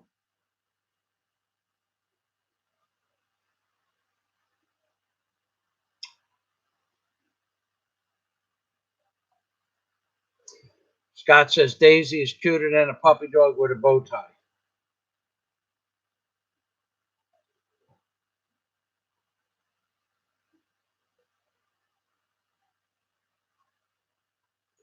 Warren H., that's right. The last time Obama, look at this fucking ball, it won't stop. There is some sort of, this has to be from the new Wi-Fi. They must have put new Wi-Fi in, making the balls glow, because this is an energy ball. It's only supposed to glow when you smack it down on something. Say, watch this one. It'll shut off in 30 seconds. Yeah, me and Daisy had a first date. I remember that video too. I even said to Daisy yesterday, I said, boy, you're getting prettier as you get older. She was beautiful when I met her, but now she's getting like a beautiful woman's face. Some of these Filipinos don't age so well. And Daisy's getting on there in fucking years. I'm telling you. You might not believe it, but Daisy's going to be next year. Daisy's going to be 25.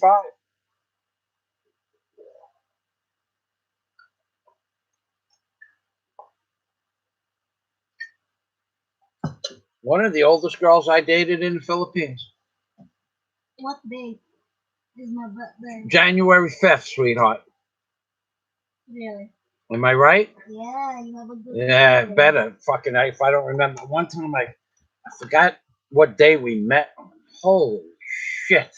Oh, not that it means anything to me because I don't give a fuck, but she was like, why was it? We met in the afternoon one day when you said we only met because you lied.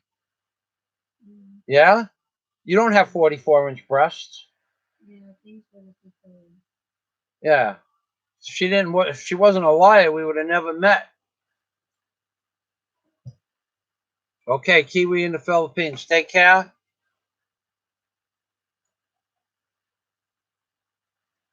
Obama is a ball boy. Rudy Gallus is in the house. Good morning. Good evening, Rudy. Okay.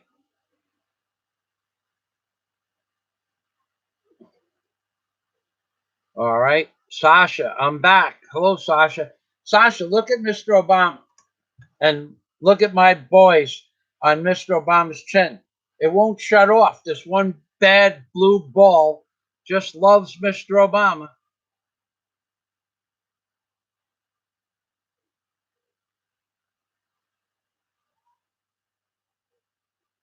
Yeah, Warren, Daisy's Daisy.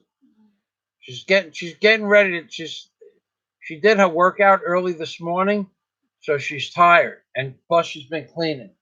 But Warren wants to know: would you recommend a foreigner eat seafood in the Philippines? Come on over here and tell him. You can sleep later. Seafood, any kind of seafood. Yeah, you read the question. You read the question and answer, Warren. Daisy, would you recommend a foreigner eat seafood in the Philippines? Yes, I would recommend it. The seafoods in here in the Philippines are safe Very safe. and not so cheap. Not so cheap though.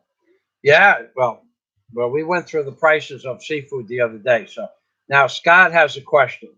Daisy, are you excited to be a proprietor of your own hotel? And do you think it would be primarily a tourist destination, or would you like to attract Filipino vacationers? You want to read it?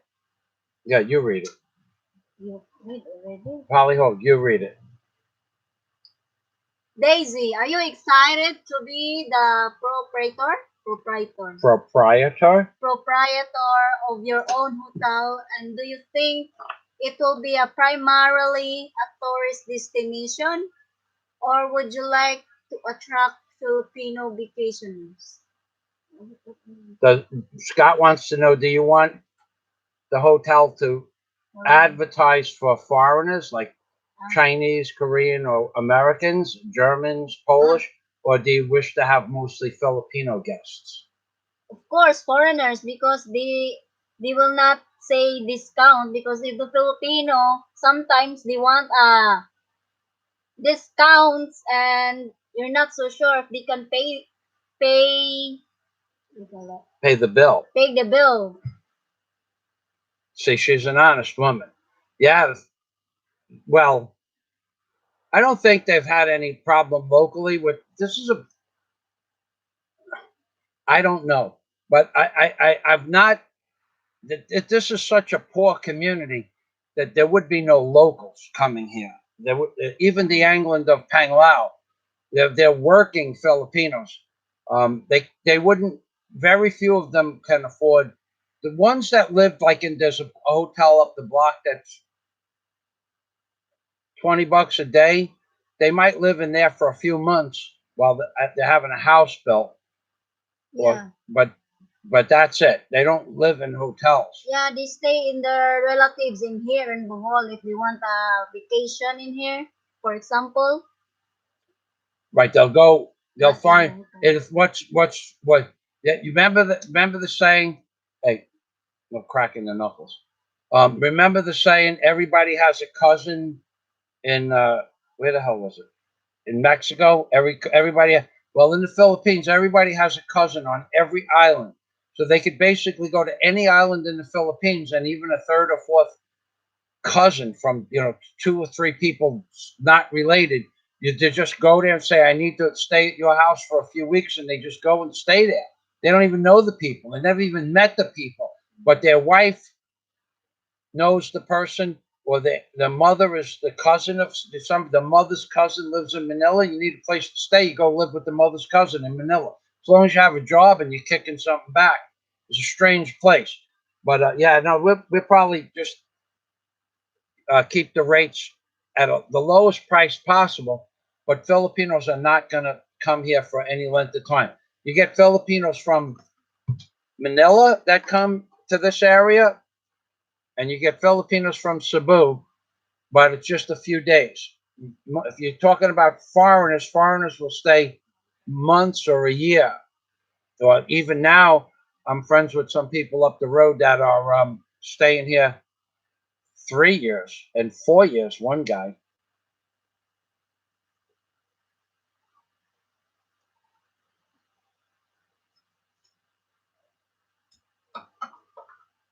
Samuel has a question, Daisy. Come on over here, honey.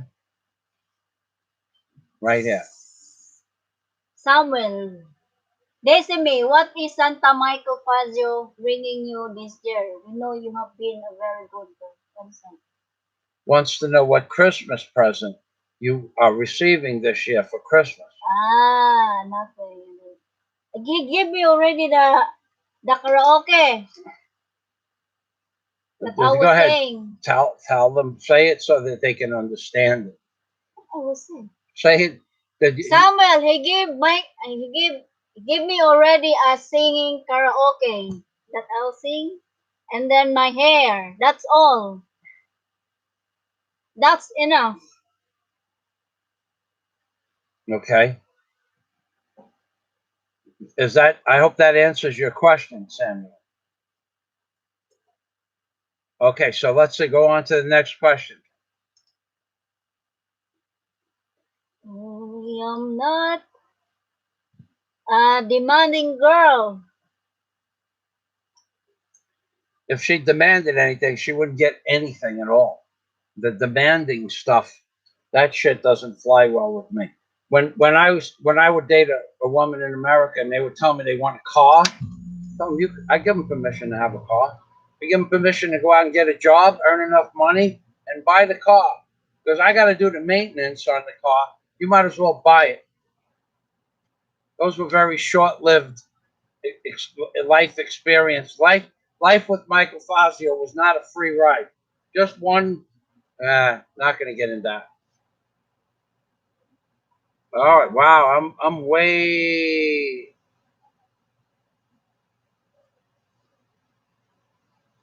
I am way.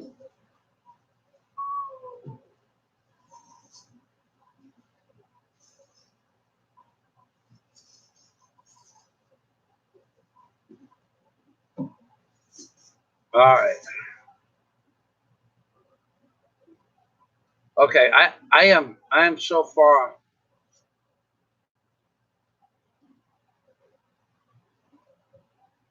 Wow. I got to. Holy shit. All right. Let's go.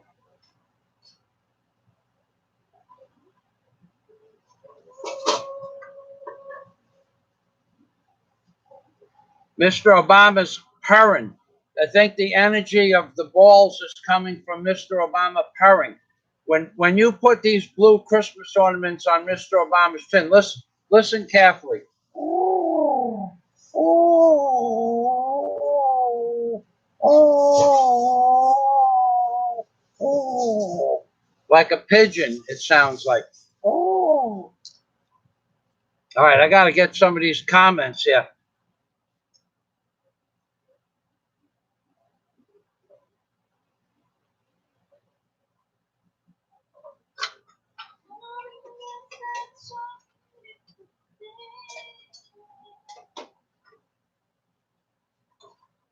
Jedi got stung badly with his first Filipino girl. I went through dozens of them, Jedi. I would date them 2 or 3 times for breakfast or lunch, not have sex or nothing with them because I wasn't interested in any extras they might have as far as diseases were concerned. And by the third date, they were asking me for refrigerators and um, money for this, and I forget. It's going back like more than 3 years that I haven't dated it. They don't have children. This was Jedi. This is one of the major things in the film. The girl, they don't have children. We don't. Do you have children? No. I'll date you if you don't have. I don't have children. You go meet them. I dated a girl for 8 months. She tells me I didn't mind going to buy her a Christmas present, but she said, "Can you give me 20,000 pesos?" I said, "For what?" Like it was like maybe around the first week of December. She was setting me up. I said, "What do you need 20,000 pesos for?" She goes, "Well, I want to buy my children." 8 months. I asked her if she had children. No, I want to buy my children cell phones, whatever, iPhones, whatever kind of phones. I said, "You want to buy 10,000 peso?" I was using a 400 peso phone for first until I met Daisy 3 years ago. I was using a 400 peso phone, nothing more, nothing less. She wanted 20,000 pesos for two phones for her kids that don't work. They were like seven. How old? One was out of high school, one was in high school, but they wanted. You told me you didn't have any children. Why does that make a difference? Don't you love me? I said, I never loved you. I never loved you. This is a convenience thing, and that's all it is. That's all it ever was. There's no love here. We don't. We're not. You know. And she wanted 20,000 pesos. Jack Thompson, don't worry about it. Thank you. Okay. And anyway, even if you decide to do something, Jack, you already are a Patreon member. Why do you have to do anything anyway? Please don't.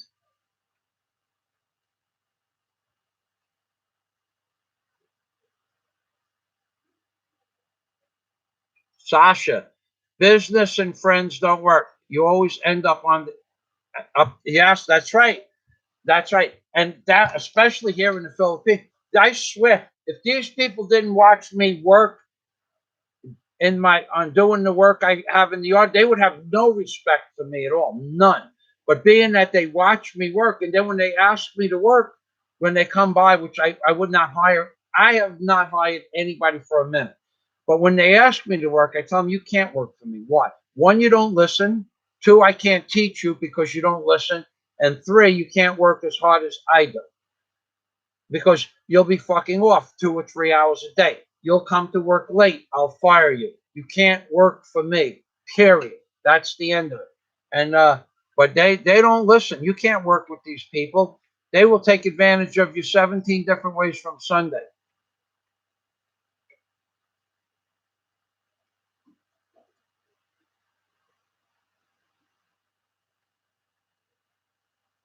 Richard Einstein, from your lips to God's ears. He says Obama will be swinging from a noose soon. I don't know. I don't think that's going to happen. The whole government, Trump would have to shut down basically the whole government. I mean, arrest hundreds of people. Comey, I heard yesterday, is in deep shit, but I don't fucking believe a word of it. Comey's got caught with all the lie. I don't believe a fucking word of it. I just don't believe that Comey's going to go to jail. I think he's going to get off. Maybe he'll go to jail for 3 months or something like that. But he ain't going to jail for like the way he deserves to be in jail, according to one political pundit. According to Fox News, he deserves to be in jail for 25 or 30 years. But I don't think he'll do 3 months. And Obama, that would be the first time a president ever went to jail. So I doubt he'll go to jail.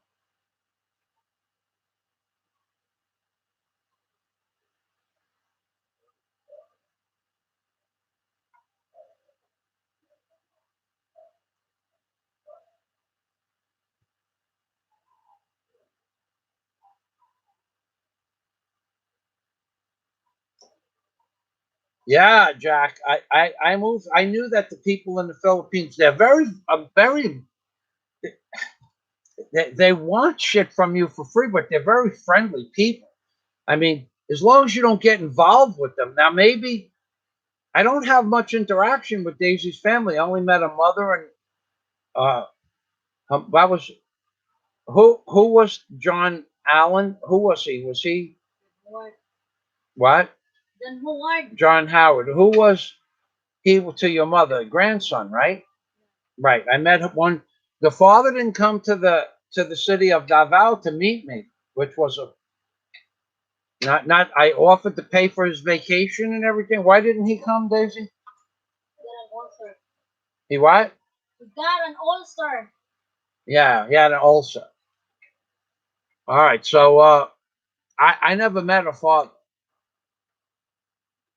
And they don't speak English. So I say hello to the mother and I say a few words, and she's very friendly. And oh, by the way, we bought them a pig. Yeah. Yeah. How many pesos did we send for the pig? 2,500. 3,500 pesos. We sent them for a pig, but they haven't found the right pig yet. They're out. They're out. They could be out pig shopping right now, but probably they're going to buy one after New Year's. Now, 3,500 pesos is enough money for a pig, though. Usually, you can buy a baby pig 2,000. You say 2,500. You could buy a small pig for 2,500 pesos. So they're gonna buy a pig and make it fat, and then sell it.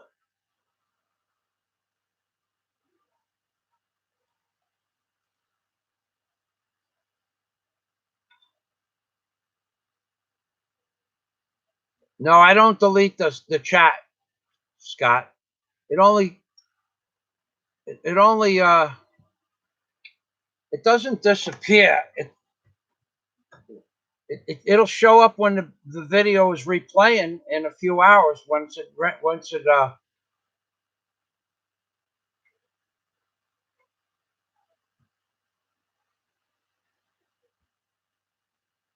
it doesn't disappear because I copy it. No, that's not the truth.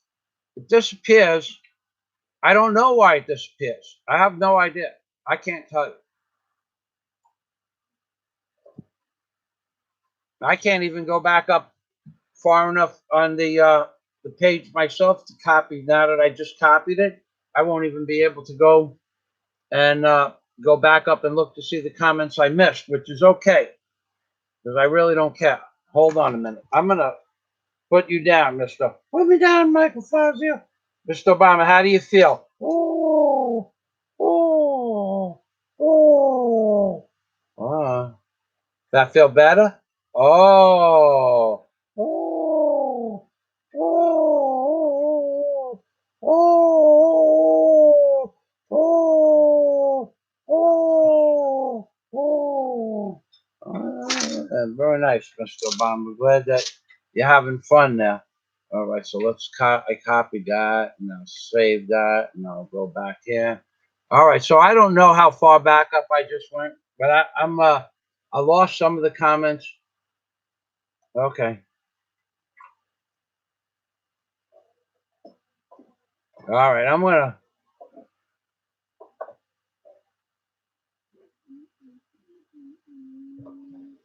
Jedi says he's stopping being generous to the people on your block that ask you for free shit. They're never gonna do anything for you.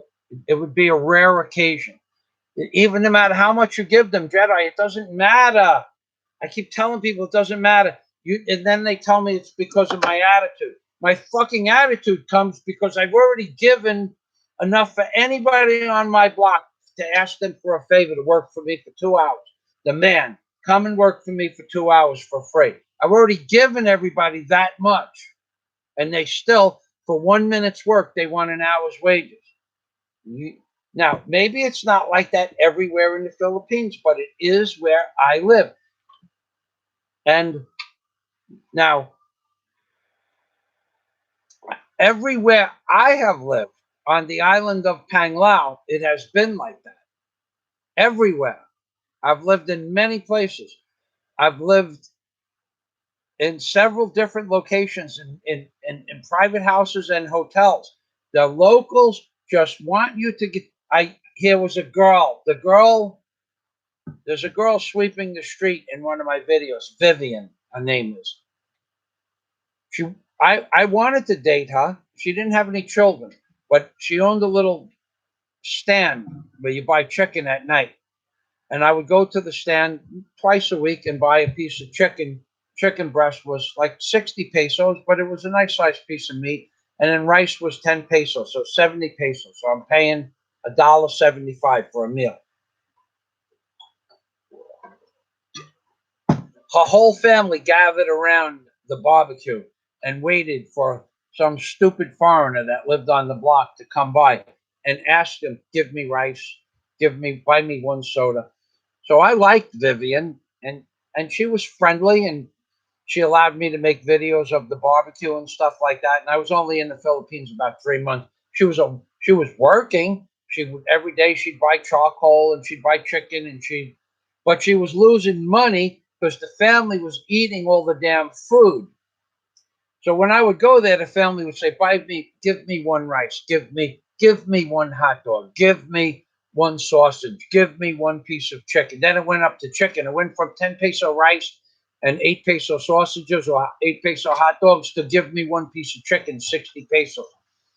So I only went there for about, I knew Vivian for a while from just on the beach, and just from, she used to walk on the beach behind my house. And yeah, we talked, and when I saw that she was a working girl, she was hustling, she had a motorcycle, maybe I'll date you. And I said to her, if I date you, if you know, because just if I date you, and is your family gonna come and visit me on the weekends? Because she wanted to live with me. I never even slept with the girl. I never slept with her. I never kissed her. She goes, but if we date, I wish to live in your house with you. And I said, okay, but if we date, is your family going to come and visit us? On because I had a beautiful house right on the beach. She said, of course. I says, you mean they're going to come and just eat my food? She goes, yes, it's my family. It would be your family. Fuck that. Fuck that. I said, I gotta go. We were talking. I said, I gotta go. I couldn't have you. This bunch of fucking mooches over here going to be part of my family? I don't think so. I didn't say that to her, but there was literally 12 or 13 people just waiting for a foreigner to come. And as soon as the foreigner comes to buy something, give me rice. But this was her family. Get the fuck out of here. Get the fuck out of here.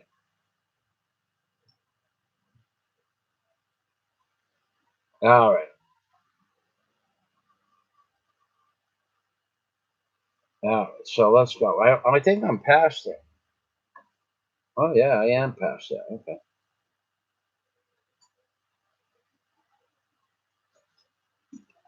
Oh, I got up pretty far. Boy, I must be down here. Rudy Gallus, it's much cheaper in the province, but most Westerners wouldn't want to live in the province. Westerners, I live in the province. When I moved here, I moved to the province because I lived on a block in Key Largo where, at best, on the busiest fucking day of the year, Christmas, 4 cars, 5 cars would go past my house. And I lived, well, I lived in a very wealthy neighborhood. So, and it was like one lane went this way. It was an oddball. There was an island in front of my house, so people would go to the outside of the island, dirt, a forest island. They'd go to the outside, but where I lived, the average person that would go past my gate in front of the house would be 4 people a day. When I lived there for 13 years, and then on average, maybe 20 people a day went by my house. Even though the community built up, they still used the farther away street. But here, I moved here because there was no traffic at all. 1 car went past the house yesterday. Now the dive trucks come with the farm. The dive trucks come from all over around the island. They come down every street that has every place there's a beach that a truck can pull up to. They come and use the beach. That's part of the rights of a Filipino. But I don't want fucking traffic. I hate traffic. But I live in the province. You live in the province. You got to live with poor people. You live with poor people. Hard to be friends with poor people because they want what you got for nothing without working for it. Scott says roasted chickens are more in Alona Beach than in Chicago. Roasted chicken, $7 for a roasted chicken. You could used to be able to go into Walbaum's or Winn-Dixie and get a roasted chicken in 2013 before I left. Roasted chickens were $4. Okay. And when I got to the Philippines, roasted chickens were $2.25. So there wasn't much of a disparity between those two. But now, $7 for a roasted chicken? You want to see what you get? Daisy, take one of them chickens out of the freezer for me, please. And then just take it out of the freezer and put it on a plate so I don't have to touch the bag at all. Some of them are a little bit, they're double bagged, which is something that you should do if you come to the Philippines and you fuck around, because there's a lot of bad shit going on here. Put it on a plate. Want to see what you get for $7? I buy in the store where I go. This is it, right here.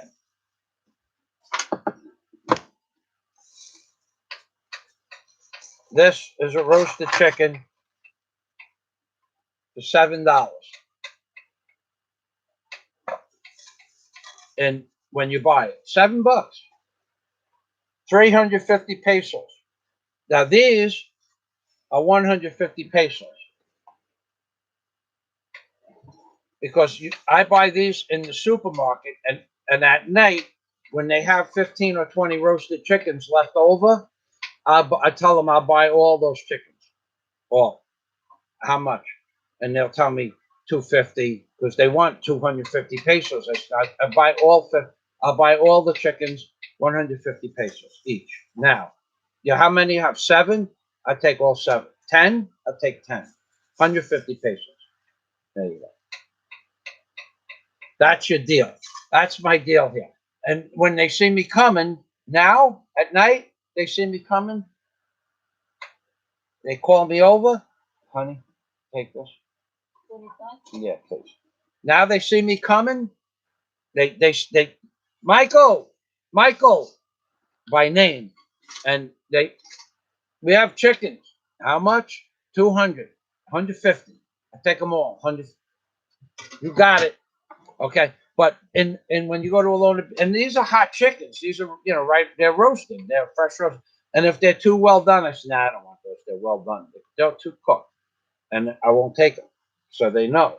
But anyway, more money in Chicago.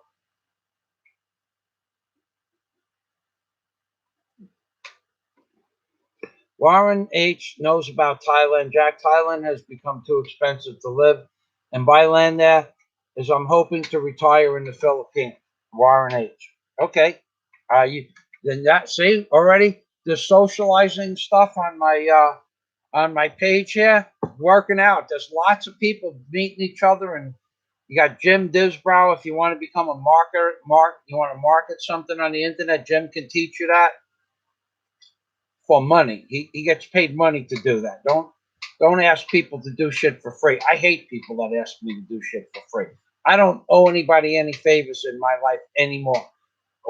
And I never owed anybody any favors. They owed me, and I never got the fucking favor back. So here, nobody gets anything for free from me. I don't mind the balls because you people paid for the balls. And what am I really giving them at the end of the day? I'm giving them balls, right?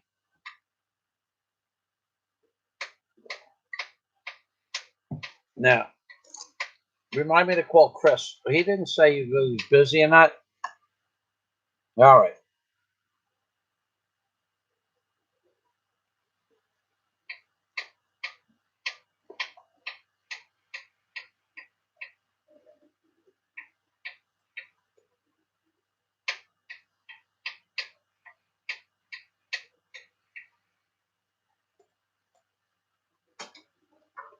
All right, so I'm back to where I was.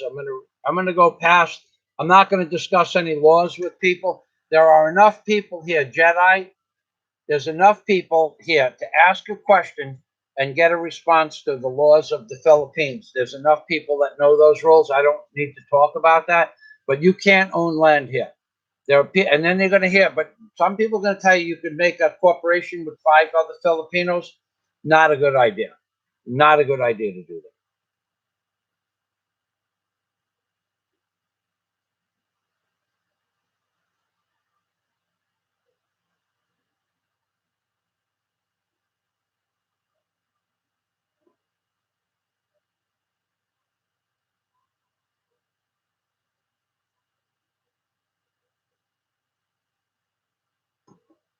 All right, so I'm reading the comments. If someone has a question, I should be down to the bottom in about 5 minutes. I'm skipping past a lot of this stuff. Jack Thompson says good night. Good night, Jack. Thank you for stopping by. Thanks for helping out with the wrench. Sasha's back. Hello, Sasha. Scott Del Fuego with the philosophy. Tin soldiers and Nixon's coming. Ohio. We're doing well tonight, Teresa. Merry Christmas. Okay.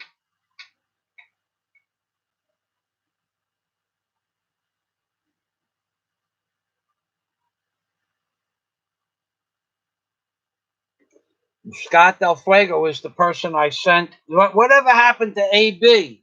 What the fuck happened to AB, by the way? Forgot all about that fucking guy. I should be down to his fucking acceptance for the $1,000 for the Dick of Doom, the Obama, and a pair of my fucking blue balls autograph. What the fuck happened to AB? AB, where are you, buddy? All these fucking hundreds of hours of fucking entertainment I provide you for, the information, the questions, and you don't even answer me? Really? You want to disrespect me like that? Watch.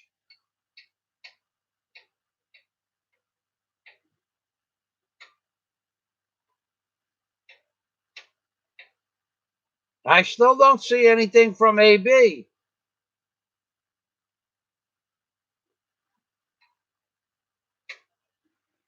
Nothing.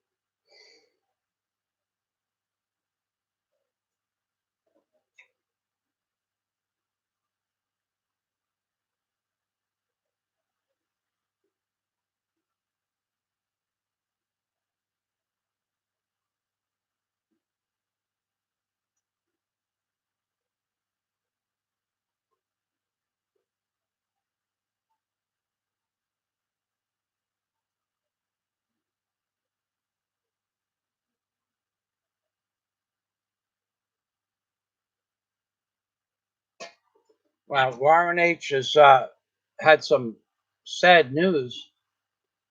Warren is talking to Jack Thompson, and Warren Samuel told me this 2 days ago. I made note of it on Facebook. But Warren H. He went to the oncologist, and the oncologist told him that the cancer had spread to his left lung, where now they're looking to take out half of his left lung. Very sad, Warren. And then, but Jack Thompson had some good news. Jack Thompson said, Warren, keep the faith, brother, because my mom had the same exact procedure 3 months ago. So Jack Thompson said he was 56 years old or 58. I couldn't read the number. So his mom has to be 78, and she's doing well.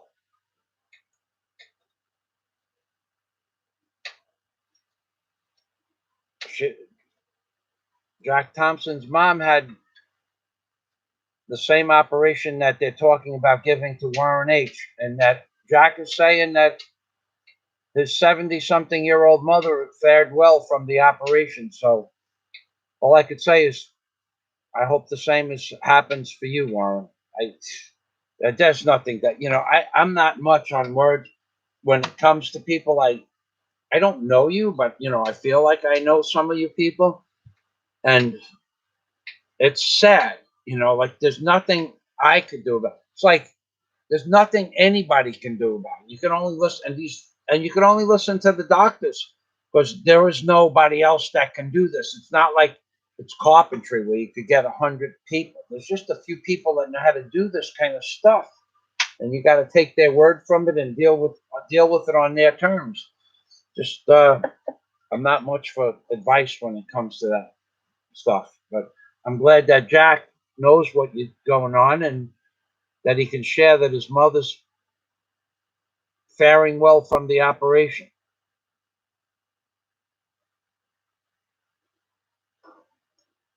It's about that time. Samuel was mentioning, where is Pamela? Pamela could be here, Samuel. You know, Pamela could be sitting lurking in the side. See, Samuel and Pamela have an online friendship. I'm sure it's nothing more than that. But Samuel and Pamela, they goof back and forth, you know, that they like each other. Maybe one day they'll get together and get married even. However, you have to understand that Pamela could be waiting and watching on the sidelines, knowing that Liz Osborne and uh, what's the other girl's name that you showed me a picture and face? Princess Anne Nunes here. Maybe Pamela Kerr is waiting for you to screw up and say something romantic to Liz Osborne or Princess Anne Noon or something. Maybe she's waiting to find out if you truly love her or truly like Pamela Carr, or if she's just waiting for you to make a mistake, Samuel. Pay attention.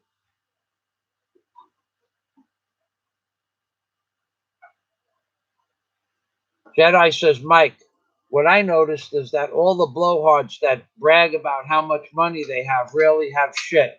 I see them on other blogger shows and never see them donate.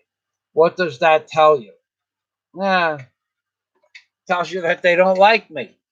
That's all. But that guy AB, I have been answering his questions for months on end. You know, whenever and in real life, if I go to my comments page, I'll go to my comments page right now. I'll show you. He's been asking me questions, and I've been replying to his messages for years, perhaps. I don't know. I'll do it right now. I'll just put AB in my comments section. By the way, I have 2,600 videos on my homepage. Try not to limit yourself to just my live streams or my recent videos. I have 2,600 videos on my homepage. Maybe it would be nice if you um, reviewed some of those videos and watched some of my other videos. Certainly would be fun. So here we have 1, 2, 3, 4, 5, 6, 7, 8, 9, 10, 11, 12, 13, 14, 15. Next page, 15, another page. We have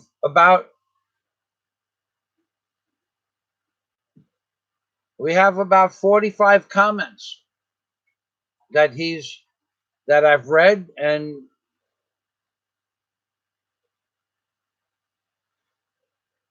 answered some of them. Some of them other people answered.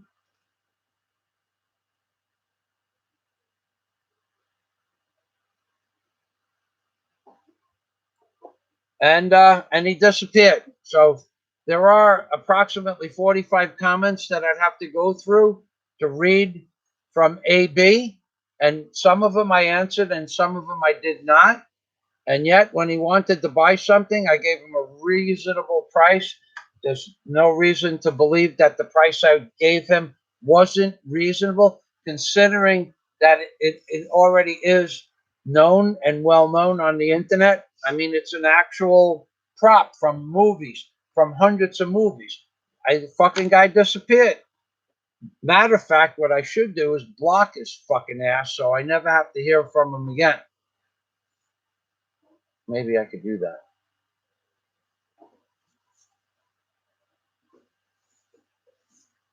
Yeah, that's what I'm going to do. I'm going to just go to his channel I'm going to go to his channel and I want to block him. But he didn't even give me the fucking respect of answering. But he's not fucking shy for asking 45 fucking questions, but he's shy. He's never given any fucking super chat money. He's not a member of my Patreon account, and I've spent several hours answering his fucking questions. So there you go. Block. AB, how do you like me now, motherfucker?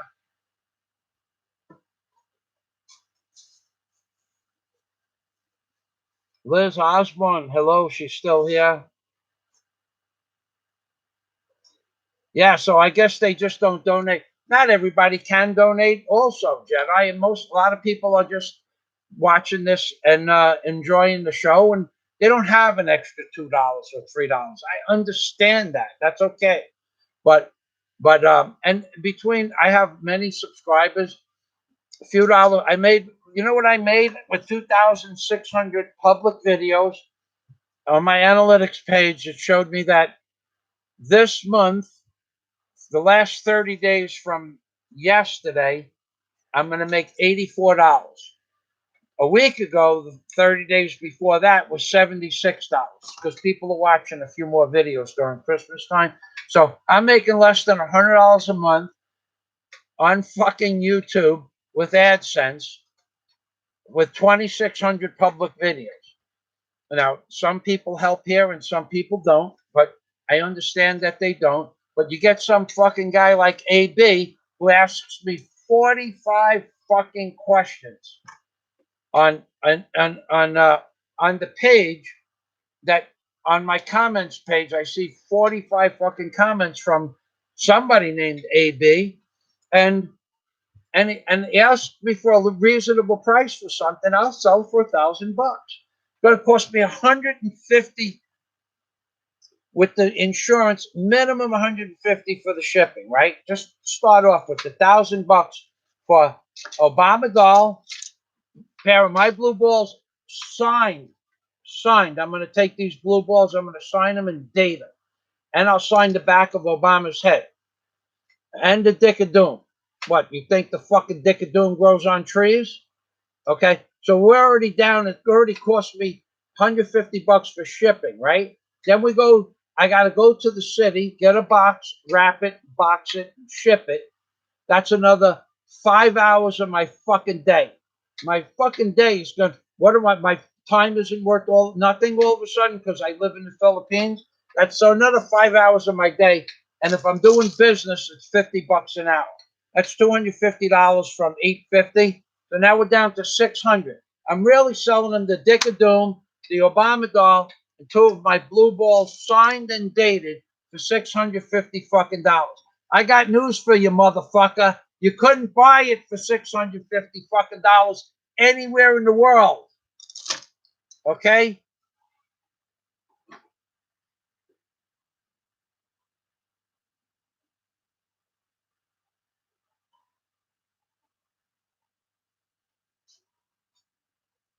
Jack Thompson said, and the Dick of Doom, Jack Thompson, now I'm right here. The Dick of Doom is world renowned. It's the actual Dick of Doom. Okay? It's the original Dick of Doom. Okay? What? Do you fucking think you can buy one for that price? Really? You dumb motherfucker? Not you, Jack.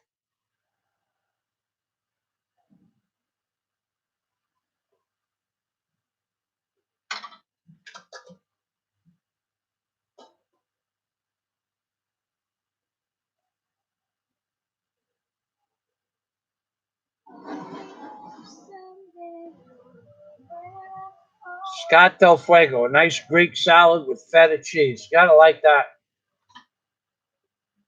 Warren said thank you, Daisy.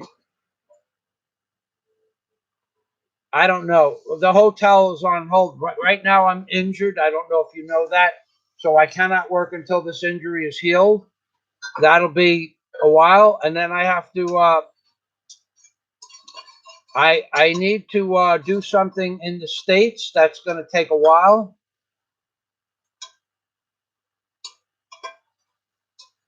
And the hotel, I'm not worried that people say, oh, you only have 18 years left on the lease. I don't give a fuck. In the meantime, I still live on a beautiful piece of land on less money than people are going to spend for a week in any hotel around here. So I'm okay with what I got and how much. I'm okay with everything here.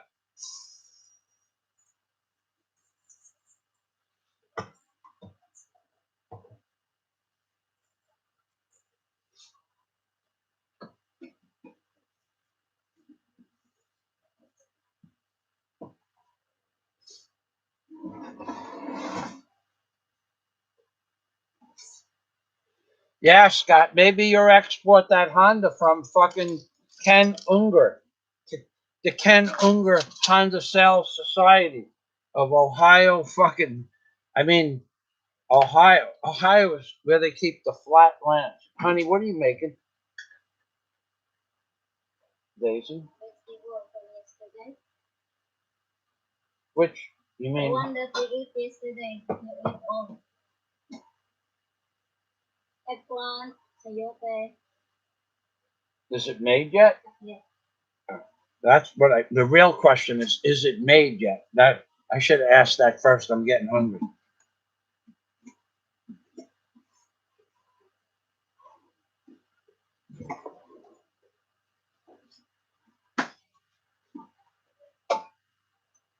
Oh boy. I brought out the Pamela Cart out of the chat. I made her appear.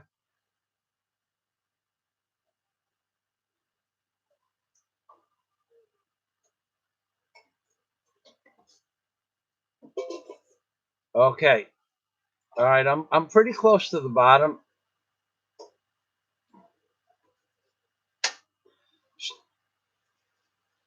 Scott's ex-wife asked for a Porsche. Open the door, honey.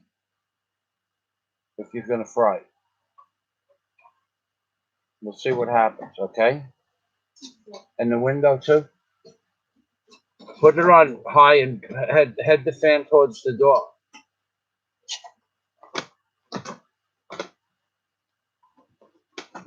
Whoa.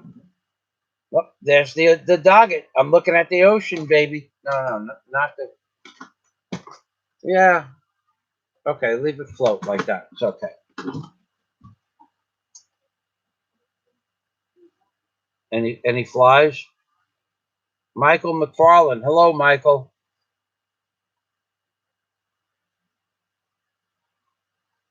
Sasha's got pigs. You got like a man who has pigs in the Philippines. I I don't have a big enough piece of land to have pigs. What I might get when the hotel is done, I wouldn't mind having a goat.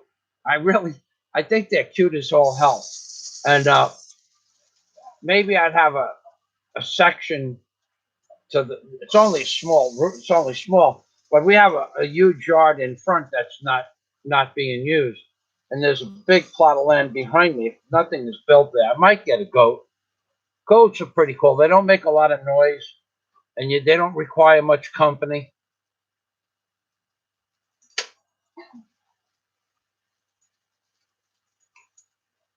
Yeah, Mr. Obama's behaving because he's got these bad boys on his chin.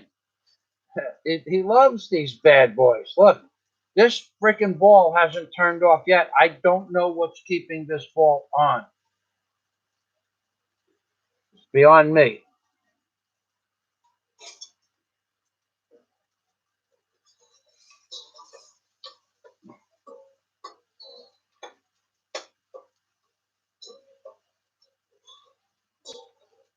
I don't know, Samuel, how big the chicken is. The chickens here.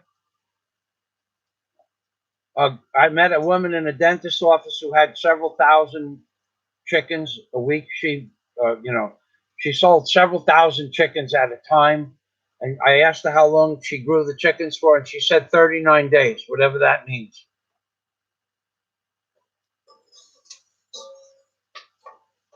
Joe Mack, good morning, good evening, Joe Mack.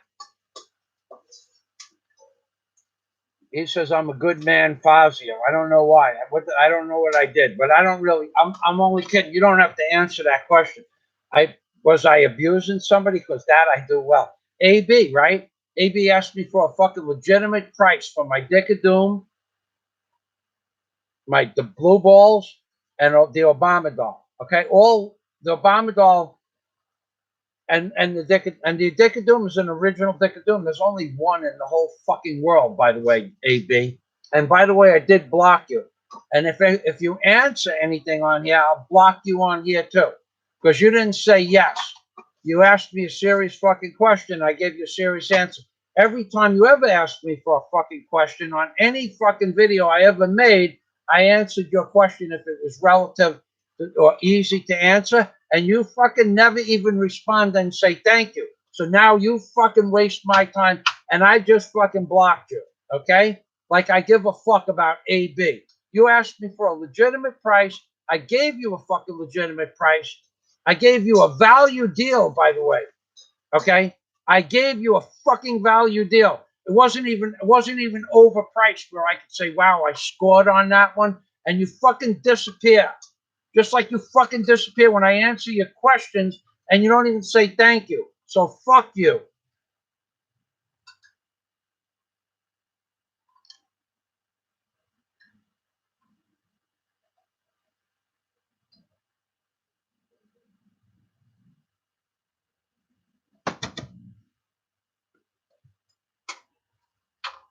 Scott had a long distance Filipino. I told Scott if he wants me to talk to these girls, I'll have Daisy talk to them. He's been on some dating sites now.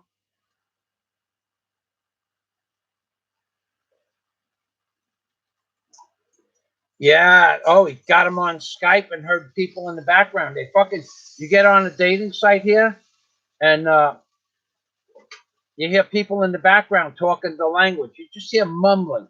But now there could be another person talking on another computer next to her.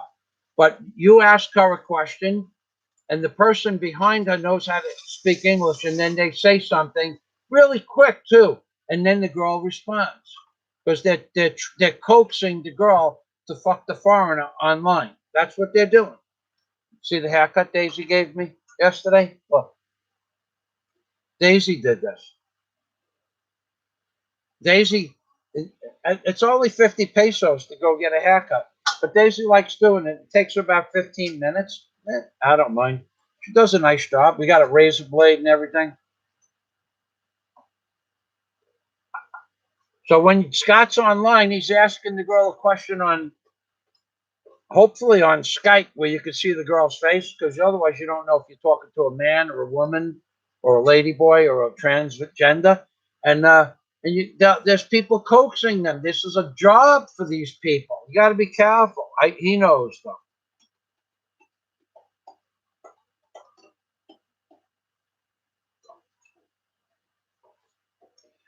Pamela says Mike is too funny. I'm here. I just don't want to disturb your important thought. Nothing is important here but you, Pam, and Sam, Pam. You imagine Pam and Sam. Imagine get that. Here we go. Look, guess who's coming for dinner tonight? Pam and Sam. Sam and Pam. Sam and Pam. Guess who's getting married? Pam and Sam are getting married. Yeah. Sam and Pam are getting married. Yeah. Sam and Pam. It's like 2 3-letter words that rhyme with each other. You guys, and I was right. Pam is lurking. She's making sure you didn't hit on Princess Anne Noon, Sam. I'm always right about this shit.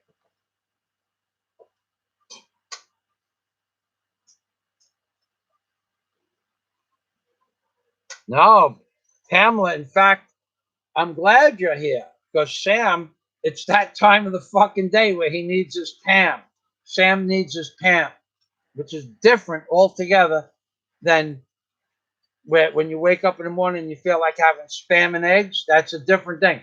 We're talking Pam and Sam here. This is this could be this could amount to something one day. I'm only goofing with you guys now, and I really hope that you guys just remain friends and maybe one day you'll get to meet. But right now, Pamela is studying hard to pass her exams and doesn't have time for too much Sam. Sam is limited to the chat room. How am I doing? I got a good memory when it comes to people I like.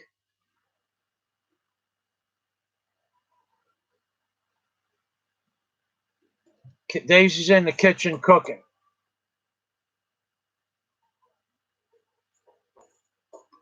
Michael McFarland, don't worry about it, Michael. I wouldn't worry about something like that. You wake up each morning, feel your embrace. I'll be there for you.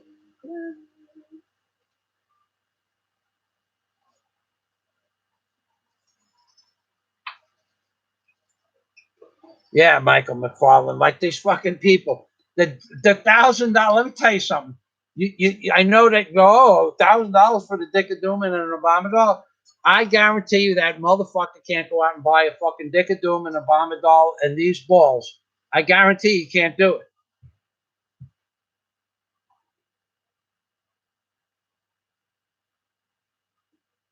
Fucking. But it wasn't that. It was that this guy's been asking me questions for 7 months. That I went back. There was another page. I didn't even open up past the third page. He's got 3 pages of questions, and either I answered them or someone else answered them or I didn't answer them. And never fucking once did he ever say thank you for the answer I gave him. Fuck him. That's just taking my time from me.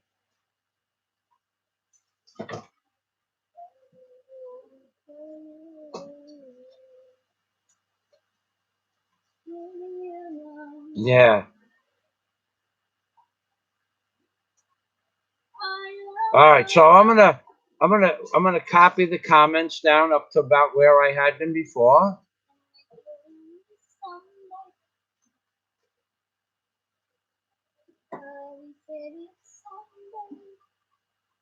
All right, I'm just saying.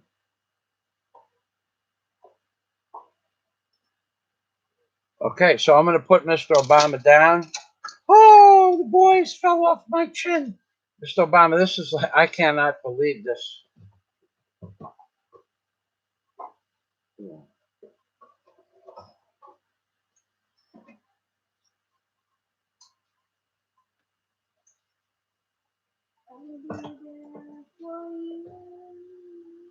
Look at this. The closer I put it to the computer, the faster it beeps.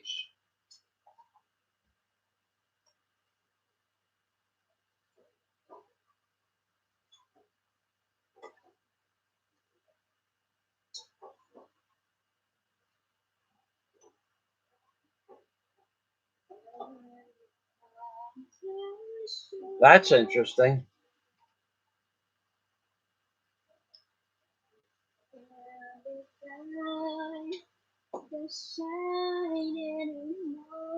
It must be getting energy from the Wi-Fi from something. I don't know.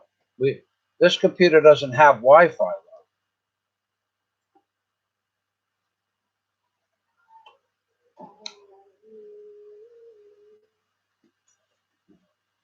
Anybody know why this ball is not going off?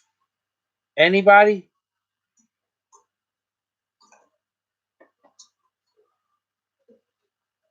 I have 180 something balls in the box, and I have no idea why it's not shutting off. All the rest of them are. Although the other night I saw one stay on for a few hours. Yeah, I guess that one was on for a few hours too. It was on when I came back in the house. It was on again. All right, I'm gonna hold on a minute. I'm loading this up. Is that ready to eat yet, honey? No? Is that tomato sauce you put in there, or what is that in that little can there? Corned beef. Ah, that was good yesterday with the corn. We ate all that already? Yeah, you did. I did. Daisy, she gives me this story. Every 2 or 3 or 4 times a day, she says, I'm full. I can't eat anymore. Yeah, after she ate everything there was to eat,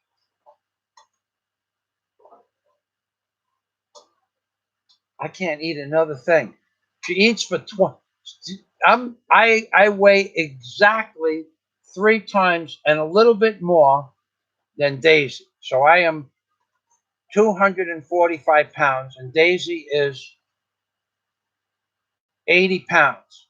That's 3 times and another a few more pounds. And she eats exactly what I eat. We split everything right down the middle. She eats exactly the same amount of chicken, exactly the same amount of rice, even more sometimes, exactly the same amount of cheese. If we have cheese sandwiches, potato chips, exactly. And I'm 3 times her weight. And so, but she's full. She's always full. She's full of shit, is what she is. That's what she is. Huh. Am I telling the truth? Am I telling you? Do you eat exactly the same amount of food as I do? If we have fish, we split it, right? Everything. I don't take the lion's share because I weigh 3 times what she does. It has nothing to do with, certainly has nothing to do with money. I'm bigger than yours. She's stronger than me.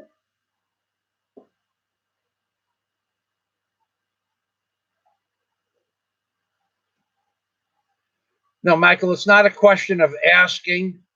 I can understand. There's a big, big. Now? Yeah, please. It's not a question of asking. This guy's been asking me questions for like I don't know how far back the dates go, but he's been asking me a lot of questions that I I answer. What the fuck? I mean, what do I look like? You fucking you. I almost said the wrong word. What do I look like? You fucking slave, dude. I don't mind somebody asking. I don't even with the live streams. I don't even mind people asking me questions because actually, even I curse, they still leave the AdSense on. Each of these live streams, I earn on the top end $1.50. That's it. But then there are people that do some super chats, and I have nothing else to do while my foot is injured. There's nothing that I can do without risking injuring my foot further. I drop something on this wound, it's going to get worse. So now the doctor said, dress it with this recompact dressing stuff, this flammacerium. Come back.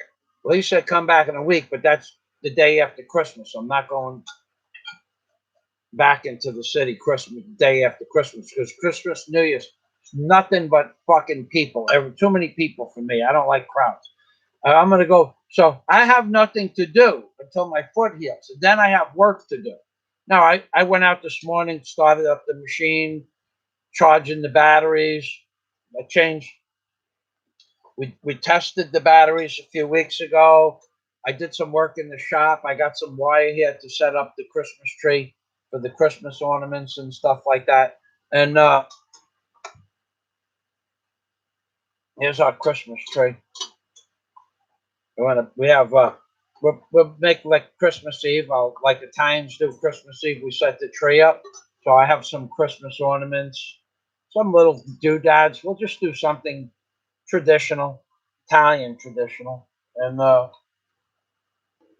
maybe there'd be something under the tree for me. Maybe who knows? Daisy's really unique like that. Look, I already have one Christmas present. Daisy glommed this from the lady next door. The lady next door said, "Help me set up my tree." So Daisy helped her, and Daisy volunteered. Yeah, you volunteered because you saw all the cool Christmas ornaments and you wanted to steal one.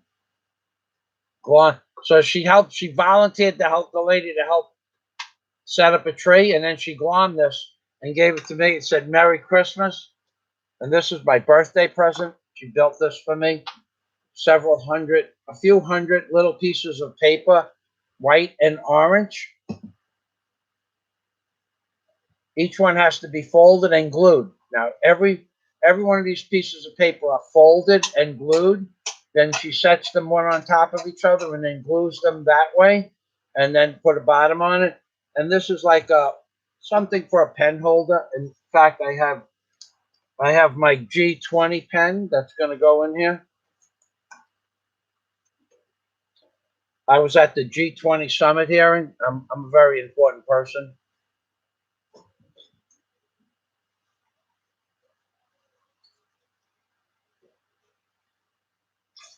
See that? That's a G20 with the golden leaf, the leaf of Canada at Toronto.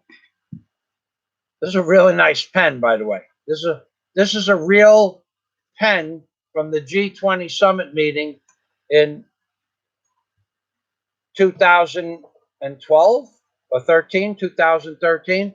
This is an actual pen. Okay, I found it in Canada when I was at the airport. Canada, 2010. Okay, it's a 2000.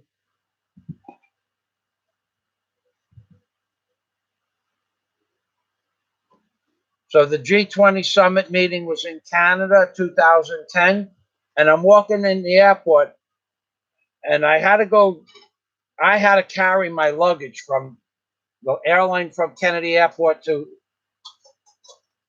Air Asia or Philippines Airline, whatever airline I got on. And I'm walking down this long stretch of hallway where there's nobody there.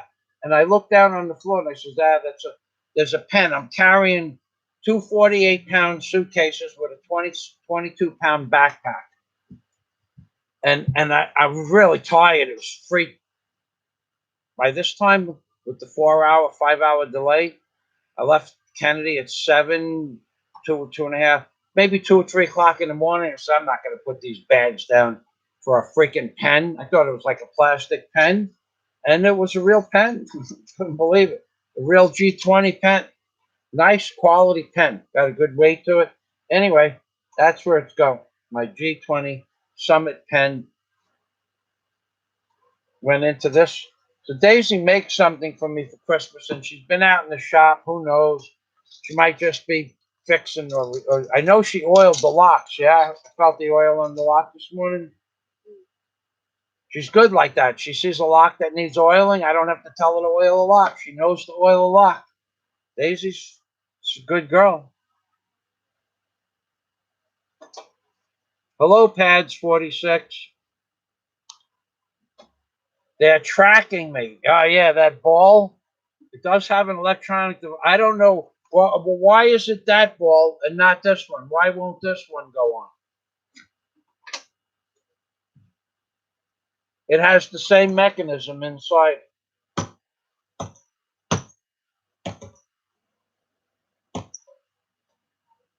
It has the same mechanism inside it.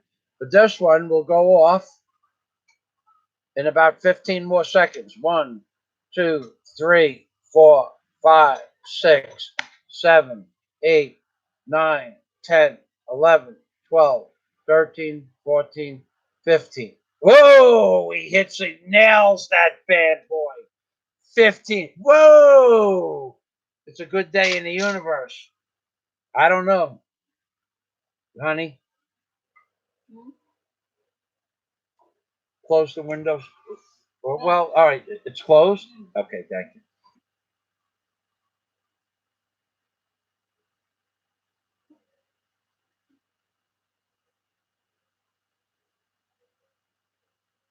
Yeah, Joe Mac. Obama. If I have any balls left over, I have we have 86 balls. How many didn't work? 13. How many? 13. No, that's impossible. Where are they? We're in here? That's fucking ridiculous.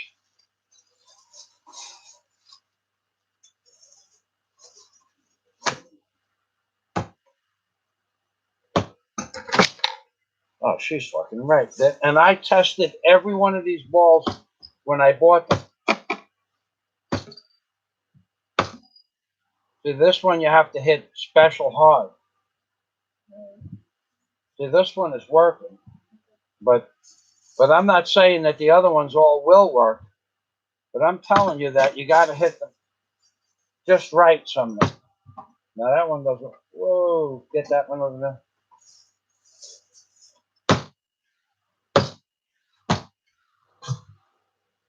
All right, we'll do this later. But anyway, so some of the kids are going to get balls that don't glow. Fuck.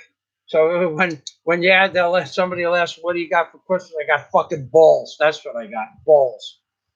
13 out of now, and the thing is, I tested them, each and every one of them. I tested 2 weeks ago. So apparently the water that's in the ball, or the solution that's in the ball, is soaking into the electronics. Fucking cheap as balls.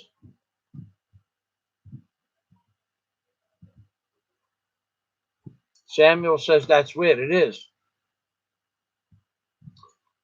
All right.